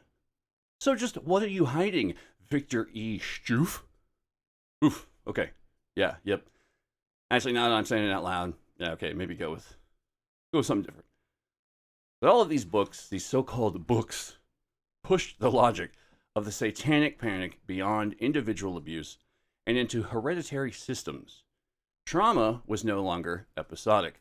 It was multi-generational for both the abusers and the victims, apparently. Abuse was no longer chaotic, it was procedural.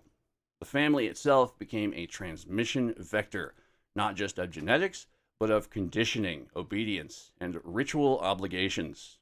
Oh, and by the way, just for the record, the 13 primary Illuminati bloodlines are the Astors, the Collins, the DuPonts, the Freemans, the Kennedys, no relation, I think, the Lees, the Onassises, the Rockefellers, Rothschilds, Russells, Reynolds, and Van Dyne families, the Merovingians, the Disneys, I didn't think there was many of them around, but okay, and the McDonald's.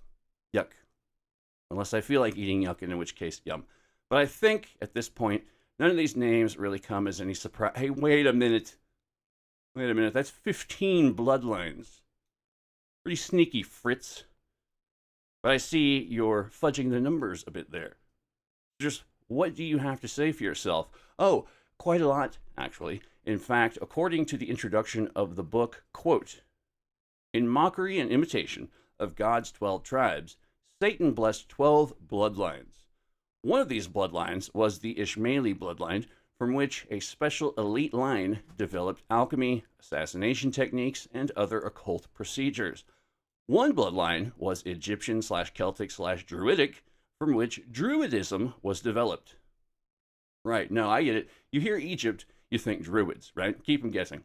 One bloodline was in the Orient and developed Oriental magic. That checks out. One lineage was from Canaan and the Canaanites. It had the name Astarte, then Astorga, then Ashdor, and then Astor. The tribe of Dan was used as a Judas Iscariot type seed. Wait, what? To betray the Illuminati? Not to tell y'all how to run your ancient satanic global conspiracy created solely to systematically destroy Christianity. But that seems kind of like a mistake. I'm just saying, that's just my own, that's what I would go with.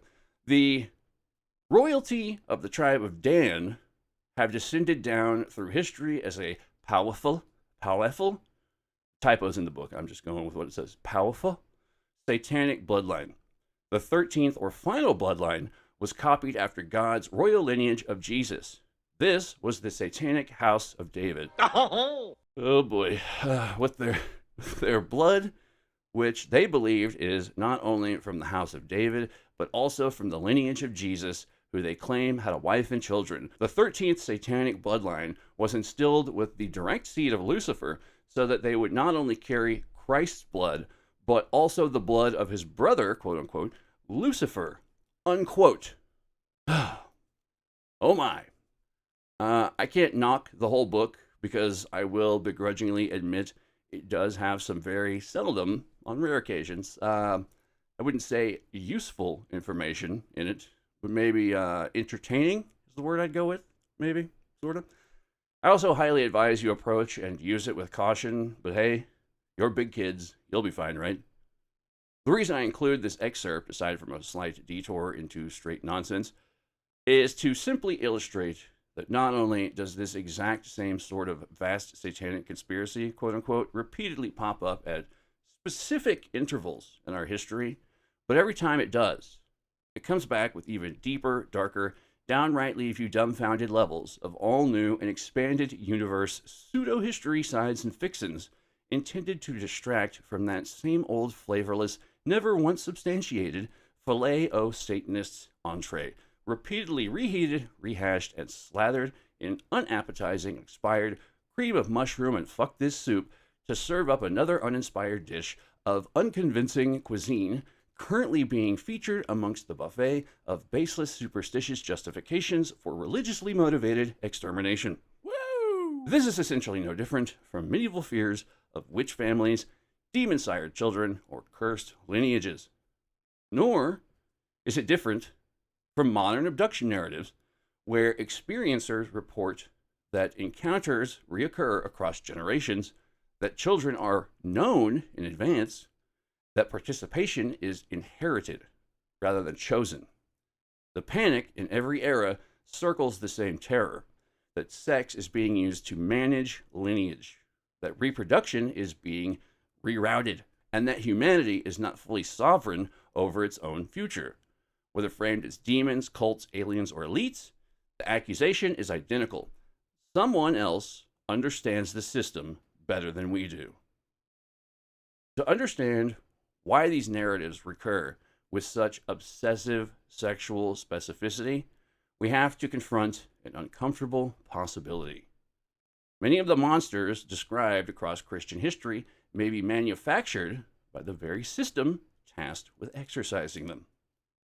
Christianity did not merely regulate sexuality, it theologized fear of it. Desire became suspicion. Pleasure became evidence. The body became a liability.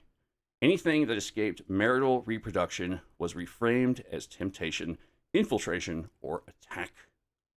Sex ceased to be a human faculty and became a battleground between cosmic forces.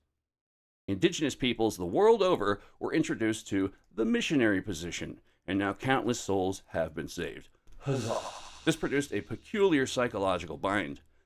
Sexuality could never disappear, but it could never be safely acknowledged, and so it was displaced, pushed outward, projected onto enemies, heretics, witches, demons, cults, and eventually extraterrestrials. The result was not restraint, but fixation. Nowhere is this clearer than in the texts produced by Christian authorities themselves. Witch hunting manuals, Inquisition trial records, and confessional transcripts are saturated with sexual detail. Gross. Gross myself out sometimes. Forced couplings, nocturnal visitations, bestial congress, group rituals, bodily fluids, penetrative examinations, and humiliating displays.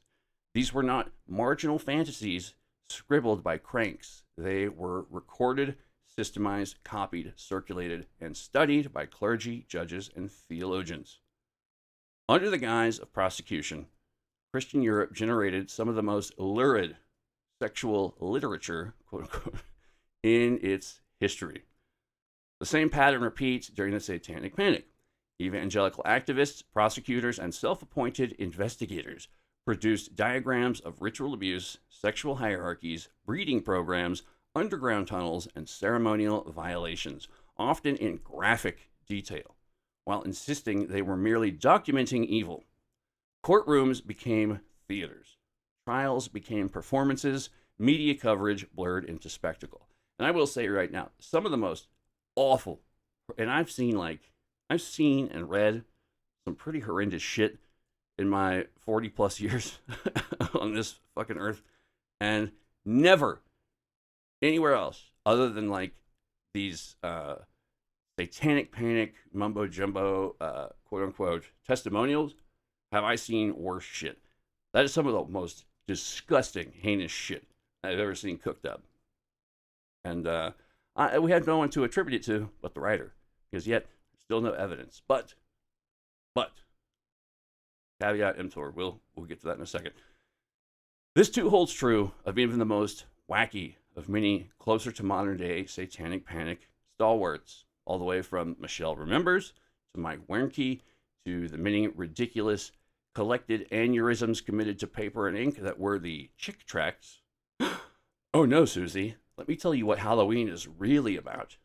Turn the page to a baby being chopped up, or something equally, if not more so, offensive and ridiculous. And of course, we can't forget full-on modern-day psyops, like the whole QAnon rigmarole, that cynically, though unfortunately, rather accurately, only sees this as a strategically expedient belief to easily be exploited or manipulated. If you want to take this stuff one step deeper into the horrors born from all of this subconscious sludge, the acts of the Inquisitors alone, performed upon women allegedly branded with quote-unquote witch marks, hidden within the most intimate of areas, resulted in some form of self-fulfilling prophecy, 4D chess sexual assault of such an immense systemic scale on such an infuriatingly disgusting level that I don't particularly care to dwell on it, upon the particulars, or else I'm going to lose my shit. But needless to say, to put things as simply as I can for the moment, the need to quote-unquote defeat evil at any costs is probably the single most utterly repugnant justification for horrific acts has ever cursed humanity's existence. That's just my own personal opinion. Barbershop talk, y'all. Barbershop talk. Once again, we see that it's always the loudest of voices condemning sexual corruption that were always the ones obsessively reveling in it. This is not accidental. Psychoanalytically, repression does not eliminate desire. It intensifies it, distorts it, and externalizes it. What cannot be integrated returns as a threat. What cannot be owned is attributed to the other.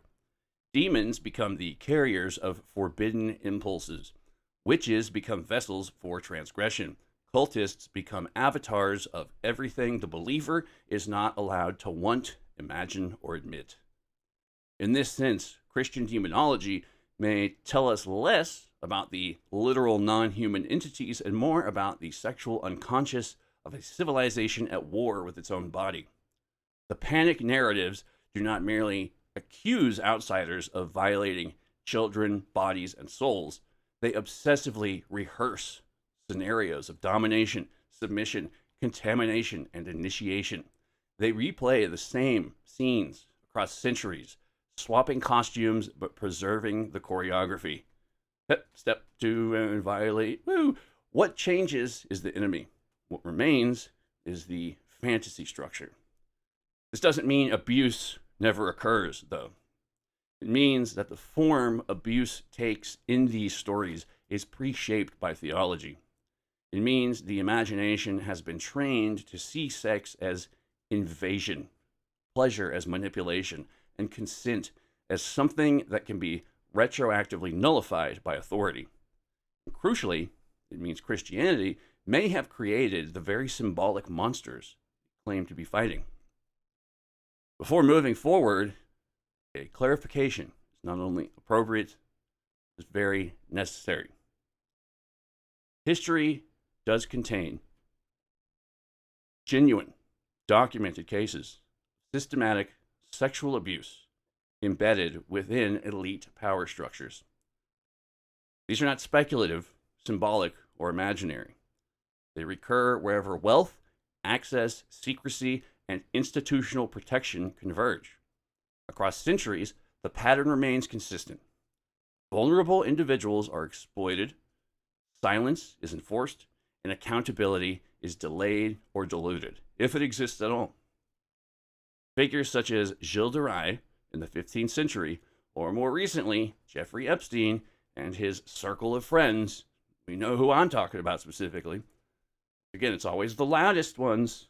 It's always the ones saying, look over there. We're pulling the old magician's trick.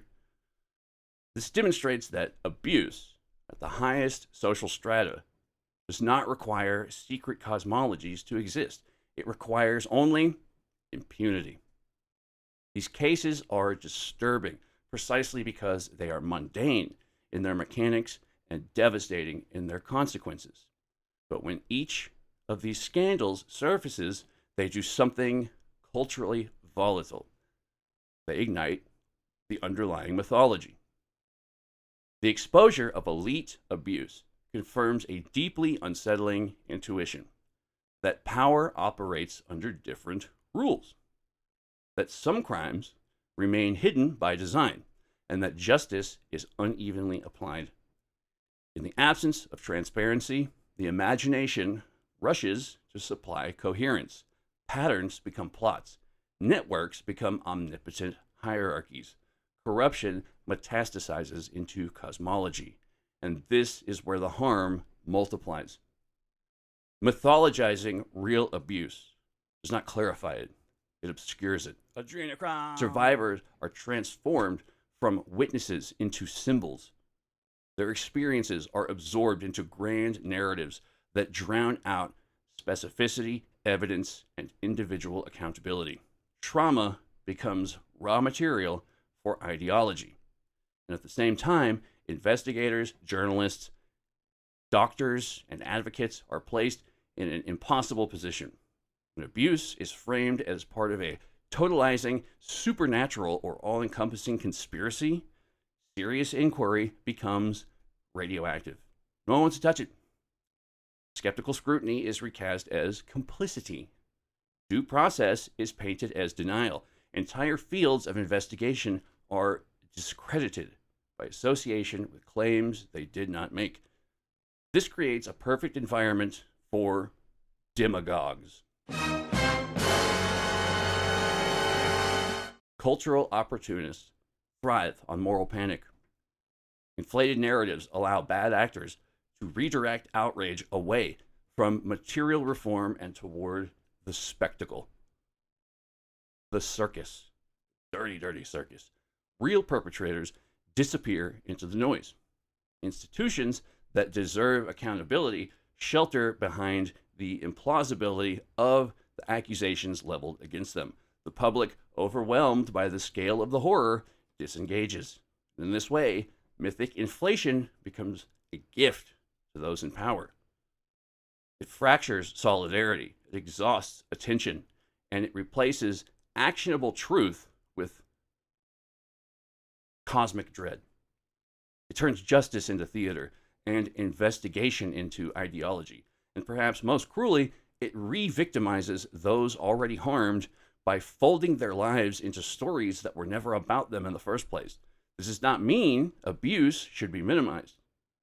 It means it must be named precisely, confronted soberly, and pursued without metaphysical excesses. The danger is not that evil will be underestimated, but that it will be over-narrated until it becomes untouchable. These people are not untouchable.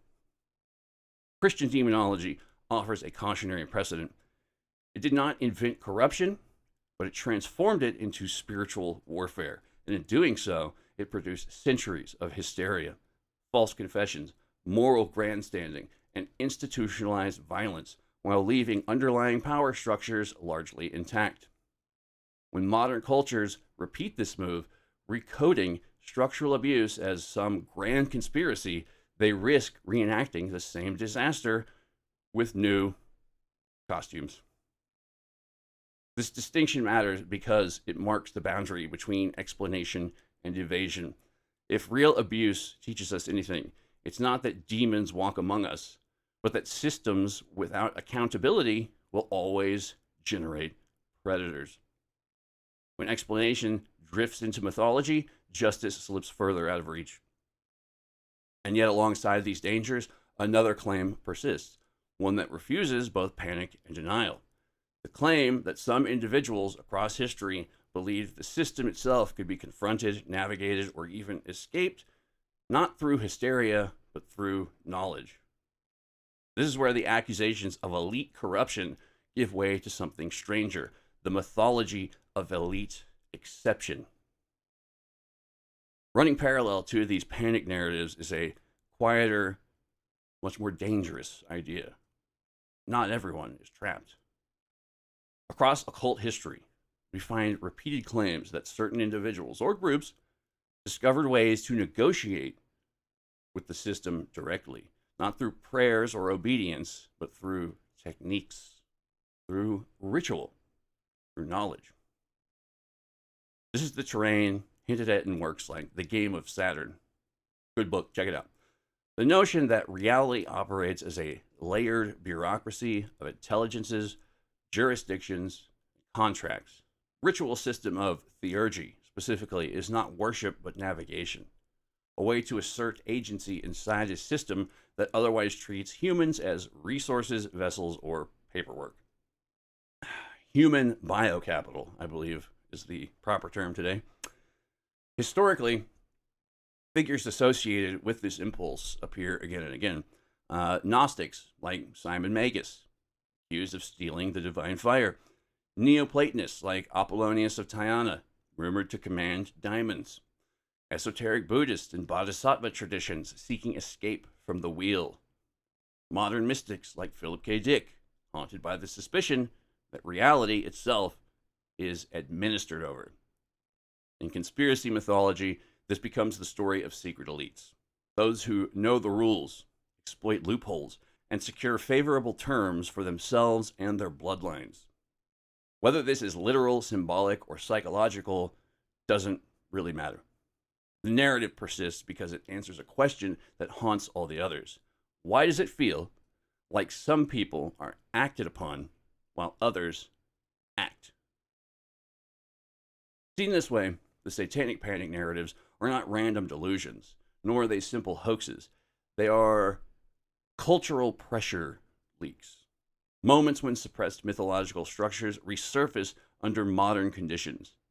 They combine medieval demonology, abduction phenomenology, trauma psychology, lineage anxiety, and fears of asymmetric knowledge into a single accusation that consent has been hijacked, that memory has been edited, and that sex is the interface through which all of this is enforced. Every panic insists it is warning us about monsters, but underneath, it may be asking something far more unsettling. Is there a system we are born into that we never agreed to, except that we are told that we did? A strange and just oddly overlooked, reoccurring phrase appears in many, many abduction testimonies. They told me they had the right. Bud Hopkins recorded it. David Jacobs emphasized it. Carla Turner recoiled from it, and John Mack struggled with it. And I don't understand why this is not a bigger, just a more paid attention to part of all of this, because it points to something very big, in my personal opinion. One of the most disturbing and yet least discussed claims running through alien abduction literature is not the violation itself, but the justifications for it. Again and again, experiencers report being told some version of the same thing. You agreed to this. The entities insist they have permission, that the encounter is not an intrusion, but the fulfillment of an obligation made earlier. sometimes before birth, sometimes before incarnation, sometimes even before memory itself.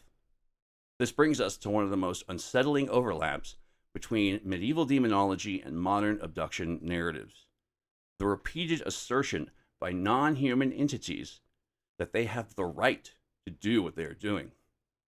Abductees interviewed by Bud Hopkins, David Jacobs, John Mack, and Carla Turner often report being told that these procedures are sanctioned, agreed upon, or required by some vague cosmic law. Sometimes this consent is framed as pre-birth, reincarnation, or part of a larger plan the human mind cannot at present remember. Medieval theology wrestles with the same problem. If a demon claims consent, if the woman willingly participates, does that damn her? If consent was obtained through deception, does it still count? If the soul agreed before birth, is the earthly personality bound by that agreement? These questions are never resolved. They're managed. And in both eras, the management tends to favor the authority claiming access to the body. Across abduction testimonies, a phrase appears with chilling regularity. They said they had the right. Investigators from Bud Hopkins to David Jacobs noted how experiencers often report being informed calmly, bureaucratically, that what is happening to them is permitted. Resistance is met not with overt menace, but with correction. You agreed. This was prearranged. You chose this.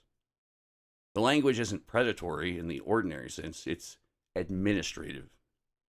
These entities speak as functionaries of some system. This phrasing is intentional. It's legal. It's legal language. Bud Hopkins encountered this logic repeatedly in his works with abductees, particularly when subjects confronted entities about their actions. David Jacobs went further, describing what he interpreted as a systematic program in which humans were conditioned from childhood to accept participation as inevitable. Carla Turner recoiled from this framing, arguing that the idea of consent itself may be implanted, another layer of control masquerading as a metaphysical explanation. John Mack, more cautiously, noted that many abductees reported a strange emotional paradox: terror intertwined with a sense of purpose, violation mixed with the feeling that this had to happen.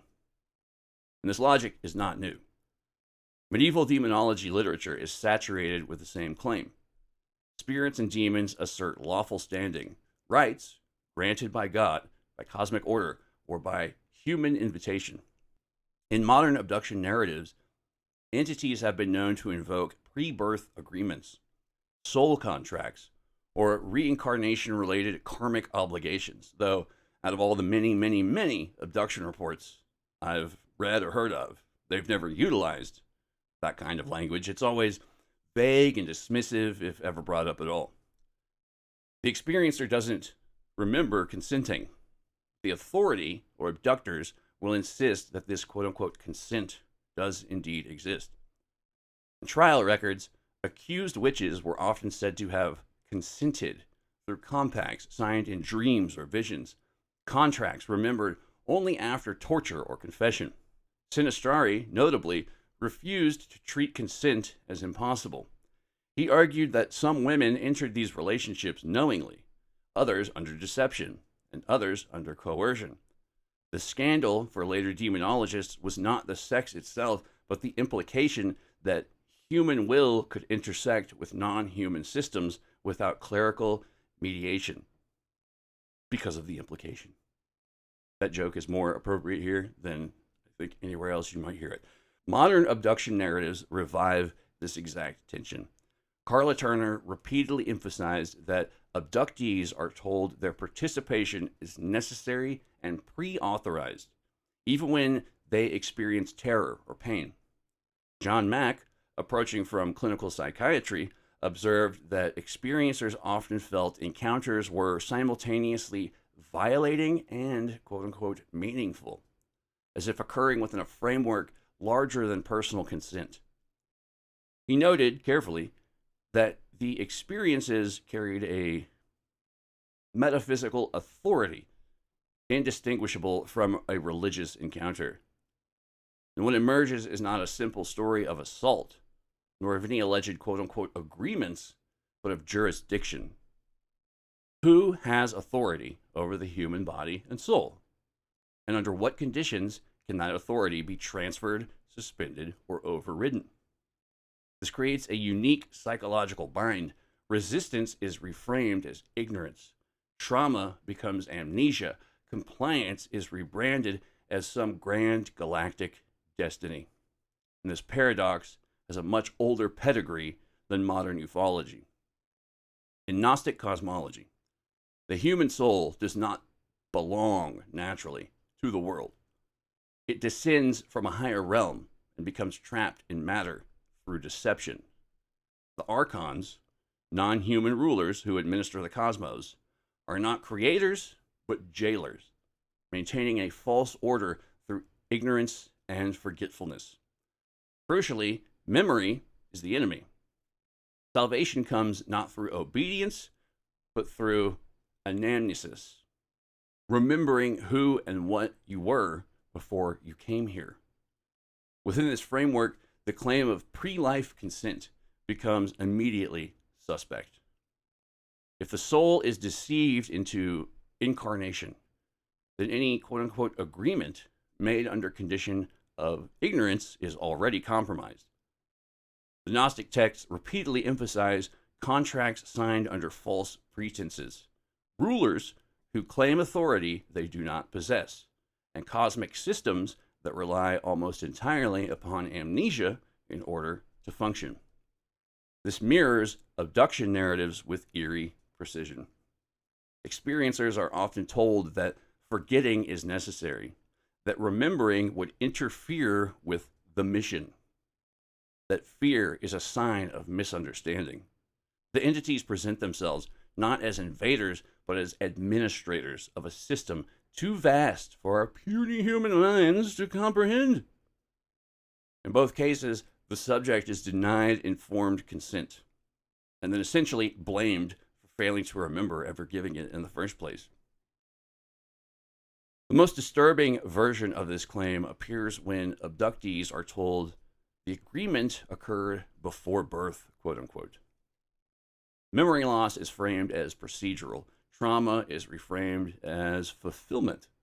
The experiencer is positioned as a contractual signatory that they cannot consciously access or remember. Across cases separated by centuries, a startling continuity appears. The claim that human abductee or experiencer has somehow previously agreed beforehand. Witches were said to have signed compacts. Abductees are told they volunteered before birth. In some instances, both are even informed that memory loss is all a part of the arrangement. This hypothesis reframes the violation of a form of contractual obligation fulfillment. It also collapses moral outrage into a file for the Cosmic Complaints Department and is thus forever flushed out amongst the complicated vagaries of some unknown celestial bureaucracy. Whether interpreted literally or symbolically, it suggests a worldview in which human autonomy, if ever considered to begin with at all, is at best considered as a secondary concern to some much larger, vast, invisible system of preordained obligations. This idea has deep precedence. Gnostic cosmologies describe souls descending into material existence through layers of archons who impose forgetfulness. Salvation, in these terms, is remembrance, awakening to the fact that one's true allegiances lie elsewhere. The soul's entanglement with cosmic rulers is contractual, not moral. Near-death experience literature complicates this picture further. Researchers and writers such as Robert Monroe describe pre-incarnational states in which souls appear to choose their lives, hardships, even their own traumas. In Monroe's model, human consciousness participates in a larger energy ecology, entering physical reality for growth, learning, or contribution to some larger unknown system. Near-death experiences, or NDEs, The literature echoes this structure. Researchers and experiencers describe a reoccurring sequence: separation from the body, passage through darkness or a tunnel, encounter with luminous beings, overwhelming love, life review, and finally, the choice or instruction to return. Robert Monroe, in his out-of-body explorations, described a non-physical infrastructure that guides souls along predictable routes, complete with guides, retrievals, and memory management. And he speculated, quite cautiously, that the system operates less like a heaven and more like a processing center. Some NDE accounts explicitly describe a life planning phase in which the soul is shown potential futures and selects one, often without full emotional comprehension of what that suffering will entail once embodied. Memory of the decision is wiped upon entry. These memories are deleted upon your physical incarnation into existence. The person awakens in life bound to a contract they cannot consciously access. Jason Reza Georgiani, synthesizing abduction, NDEs, and ancient myth in Closer Encounters, proposes that these sequences are not random but procedural.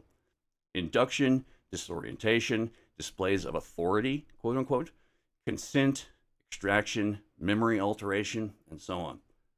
The tunnel of light, quote unquote, in this reading is not merely transcendence, some mechanism, the threshold where identities become softened, emotional overload replaces critical judgment, and agreements can be reaffirmed or renewed. Georgiani and others have pointed out the chilling overlap between this framework and abduction narratives. If both near-death experiencers and abductees are describing interactions with non-human intelligences operating outside of time or space, then the question becomes unavoidable. Are these the same intelligences? Or perhaps rival factions within the same system? And if so, what exactly are humans volunteering for? The implications are fairly upsetting. If abduction encounters and NDEs follow the same plot line, essentially, then the sexual and reproductive aspects of abduction may not be aberrations but functions, a means of lineage transfer, hybridization, or energetic extractions embedded within a larger post-mortem economy of souls. Some theorists, particularly those examining overlap between abduction, cult psychology, and trauma bonding, have suggested that the pre-life agreement narrative functions as a psychotronic control system. Now, whether this is literal, i.e., like, a technological system, or a psychological one, it serves the same purpose. It neutralizes any resistance. If suffering is chosen, protest is meaningless. If trauma is destiny, healing becomes secondary to endurance. And this logic mirrors religious abuse structures, totalitarian ideologies, and coercive cults, systems that redefine harm as virtue and submission as enlightenment. Carla Turner warned explicitly against romanticizing abductors as quote-unquote spirit guides. She noted that benevolent language often accompanied the most invasive of procedures. Love, unity, and evolution were invoked alongside reproductive violation and memory suppression. The question then is not whether pre-life agreements exist, but cui bono?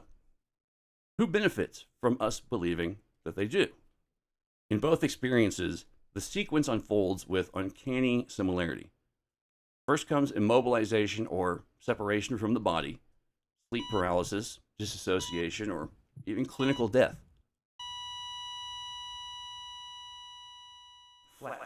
Next, the removal from ordinary space, flight, levitation, passing through a tunnel, etc. Then the encounter with beings who radiate authority, quote unquote, and familiarity. Communication is largely mental, it's telepathy. Questions are discouraged, and emotions are amplified. Sexual encounters and reproductive procedures occur precisely at this most vulnerable point. Bodies are examined, fluids are taken, offspring are shown, bonds are implied, and the experiencer is returned with a partial memory, physical marks, and a lingering sense of obligation. And at the center lies this pivot point: consent. In abductions, it's asserted retroactively. You already agreed to this. In NDEs, it appears as choice. Do you want to return? In both cases, refusal feels difficult, even unthinkable, under the weight of some unknown, nebulous presence, that quote-unquote authority. John Mack, ever cautious but honest, notes that many abductees report being shown images or told stories of having quote-unquote chosen their life circumstances from some non-physical realm. Some recall standing in a place of light, surrounded by intelligences, reviewing future incarnations. Resistance is framed as forgetfulness. Trauma is explained as amnesia. Robert Monroe, in his later works, describes encounters with what he calls, quote, the planning intelligence, unquote, a non-anthropomorphic system that organizes incarnations, assigns life parameters, and manages entry and exit from physical existence. Monroe never explicitly links this to abductions, but the structure is identical. Humans are not sovereign agents so much as participants in some managed process. Giorgiani, particularly in Closer Encounters, pushes this further and suggests that the abduction phenomena may be interacting with the same intermediate post-mortem space often described in near-death experiences, sort of liminal zone, where identity is fluid, memory is negotiable, and consent can be manufactured under conditions of overwhelming, quote-unquote, authority. When laid side by side, abduction narratives and near-death experiences follow an eerily similar sequence. First comes paralysis, the sudden inability to move or speak. In abductions, this occurs in bedrooms. In NDEs, it happens at the moment of the body being shut down. Next comes separation, the sensation of leaving the body, floating upward, or being removed from physical space. Witches described flying to sabbats, abductees pass through walls or ceilings, and NDE people, we'll call them NDEers. No, call them half-deads. Let's call them half-deads. Going back to the goofy quote I inserted earlier. Half-deads rise above hospital beds. Then comes transport, a tunnel, corridor, a beam of light, or passageway. Medieval accounts speak of spirit roads. Abductees report curved hallways aboard crafts. Half-deads famously include the tunnel of light. And after transport comes encounter with, quote-unquote, an authority, beings who radiate certainty, angels, demons, aliens, guides, deceased loved ones. The experiencer is reassured, instructed, corrected. Then comes the review or procedure. Life reviews in half-deads, examinations, sexual acts, or reproductive procedures in abductions. Both involve intimate access to memory and body. Finally, there is instruction and erasure. You must return. You will forget. This will make sense later. Memory fades, but the trauma remains. The machinery is the same, when the costume changes. The ethical problem at the heart of this system is obvious. Consent requires memory, agency, and the ability to refuse. Yet in both demonology and ufology, memory is deliberately suppressed. Abductees are told forgetting is necessary. Not a bug, it's a feature. Witches were accused of forgetting their pacts until reminded under torture. Near-death experiencers often report being pressured to return without full understanding. If consent exists only in a state where memory is erased upon incarnation, then consent becomes functionally meaningless. It becomes a bureaucratic abstraction, something held on file by the system, not accessible to the human subject. You need to fill out this form to get that form to see the other form. This is why the claim of pre-life agreements feels less comforting than threatening. It reframes violation as compliance and resistance as a breach of contract. The body becomes leased property. Reproduction becomes a managed resource. Human biocapital, once again. Once this framework is accepted, the obsession with reproduction across those narratives begins to make a little bit more of a fucked up kind of sense, to a degree. Medieval demons sought semen and wombs. Modern abductors harvest ova and sperm, gestate hybrids, and monitor bloodlines, or both systems emphasize generational continuity. If humanity is part of a managed population, biological, energetic, or spiritual, then sexual access becomes built into its infrastructure. Lineages matter. Genetic compatibility matters. Memory erasure becomes necessary operational security. If every farm animal all of a sudden became entirely aware of all the breeding and, much worse, food development procedures that its entire life was, just anchored within, all hell would. Can you imagine? Oh, Jesus. This is where ancient myths of divine bloodlines, medieval fears of demon spawn, and modern hybrid narratives converge. They're not random fantasies. They're attempts to describe participation in a system whose rules are never fully disclosed, if at all in any way. The most unsettling possibility is not that these entities are demons or aliens, but that they represent an unknown existential control mechanism humanity does not consciously remember being a part of or agreeing to. A system older than religion, older than science, that operates through symbolic authority, ritualized sexuality, and controlled amnesia. Weaponized amnesia. Whether this system is literal, once again, technological, perhaps something akin to the simulation hypothesis, psychological, archetypal, or something else entirely, remains a mystery. But the persistence of the consent claim across centuries, cultures, and cosmologies suggests that it's not incidental, it's structural. If that's true, then the question is no longer, are these encounters real? The question becomes, who's holding the contract, and why don't we remember signing it? Renaissance theurgy, circle back around, offers a disturbing counterpoint.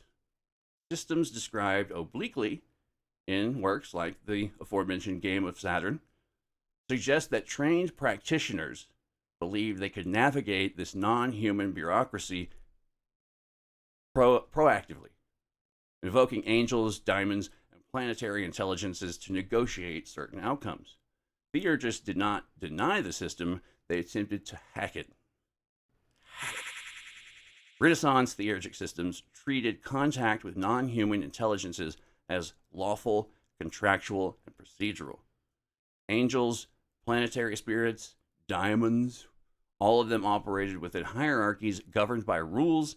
Invocation required purity, preparation, authority, and permission. Improper contact was dangerous precisely because it violated cosmic order.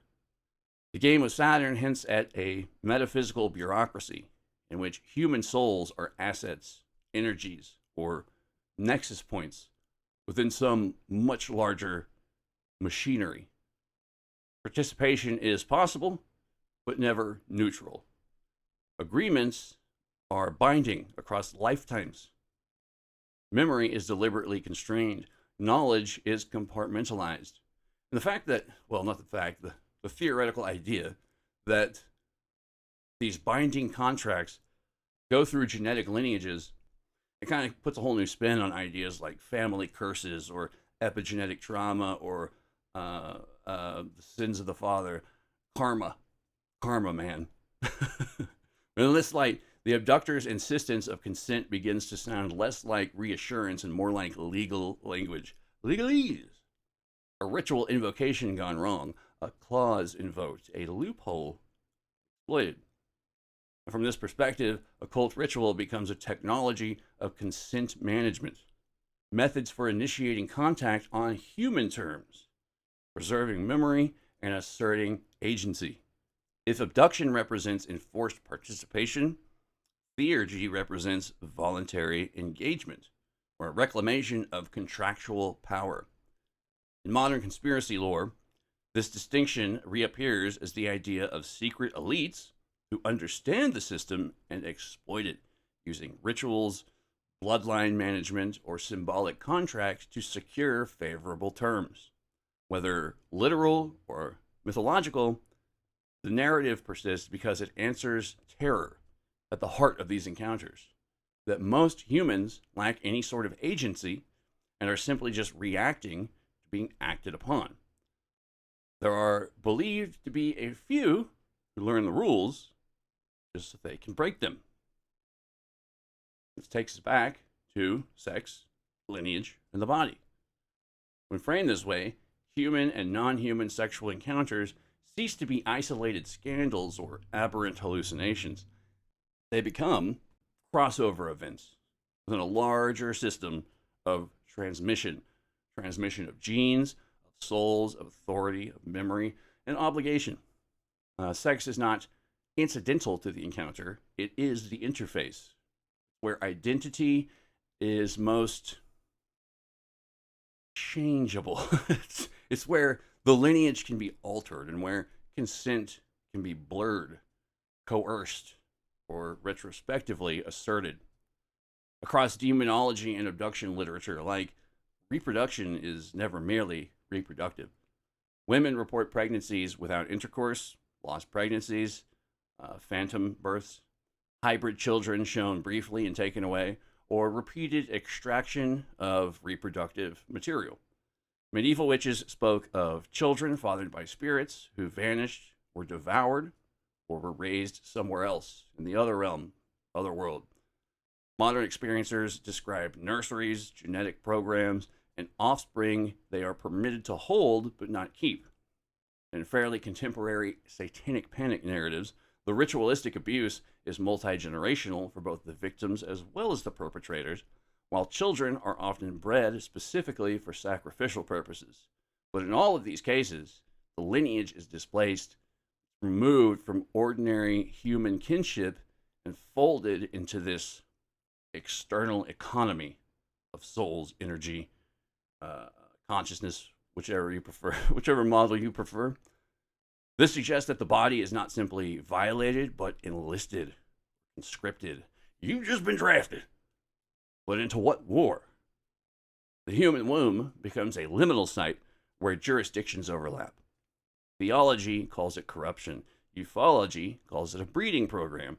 Gnosticism would call it ontological archontic management system. Sounds a bit like something your boss at the office might also mutter offhandedly, because work is hell. Each framework recoils from the same implication that humanity may participate, whether willingly or not, in systems of reproduction that do not ultimately belong to us. If consent is claimed before birth, then sex after birth becomes confirmation rather than initiation. The encounter is no longer about desire, it's about compliance with an older obligation. This reframes shame, fascination, and trauma alike. The experiencer is not merely a victim nor a collaborator, but a subject caught inside a procedural reality that treats intimacy as infrastructure. And this is why these narratives are never clearly resolved. They end with fragments, scars, marks, implants, dreams, repressed memories. Children remember only in flashes. Memory itself becomes the final contested territory. To remember too much is dangerous. To remember too little is to remain bound. From medieval demonologists to modern abductees, the same unease persists, that something has learned how to move through us by way of our most human threshold, and that it prefers us divided, ashamed, and uncertain about what it is we agreed to. On the next episode, sorry, I went off in some real what if territory, but I don't know. You hold these two vastly different worldviews together, and things start to shake out when you rub them up against each other. In this next episode, we leave panic behind and move into the world of intent. We follow these ideas out of the dungeons and courtrooms and into polychrome lodges, demonic realms, quantum consciousness labs, and mauve-colored contact zones, where occult practice, ufology, and esoteric philosophies collide. Where human encounters with the other aren't matters of happenstance, but intentionally initiated. CE5s. They're not framed as accidents or assaults, but as cultural envoys or negotiations, where sex, hybridization, and lineage are not aberrations, but potentially proactive evolutionary strategies for surviving, I'll just say, the future, whatever future that may be. And where maybe the most dangerous question is no longer who is doing this to us, but whether it can be resisted, rerouted, or outright refused. If there is a system, this implies there are exploits to that system. There is a contract, there may be an escape clause. And if consent has been taken away from us, learning how it was taken away may be the first step towards taking it back. And that's going to be it for this episode, folks. I'm getting myself worked up here. Be sure to tune in next episode because, believe it or not, it's going to get even weirder than this one. My name is Michael Lucht, warrior poet, intergalactivist, and this has been Kooks, Cranks, and Iconoclast, the podcast. I fucking love y'all. Love yourselves. Love each other. And I'll see y'all on the next one. Peace.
Holy Ghost whisper.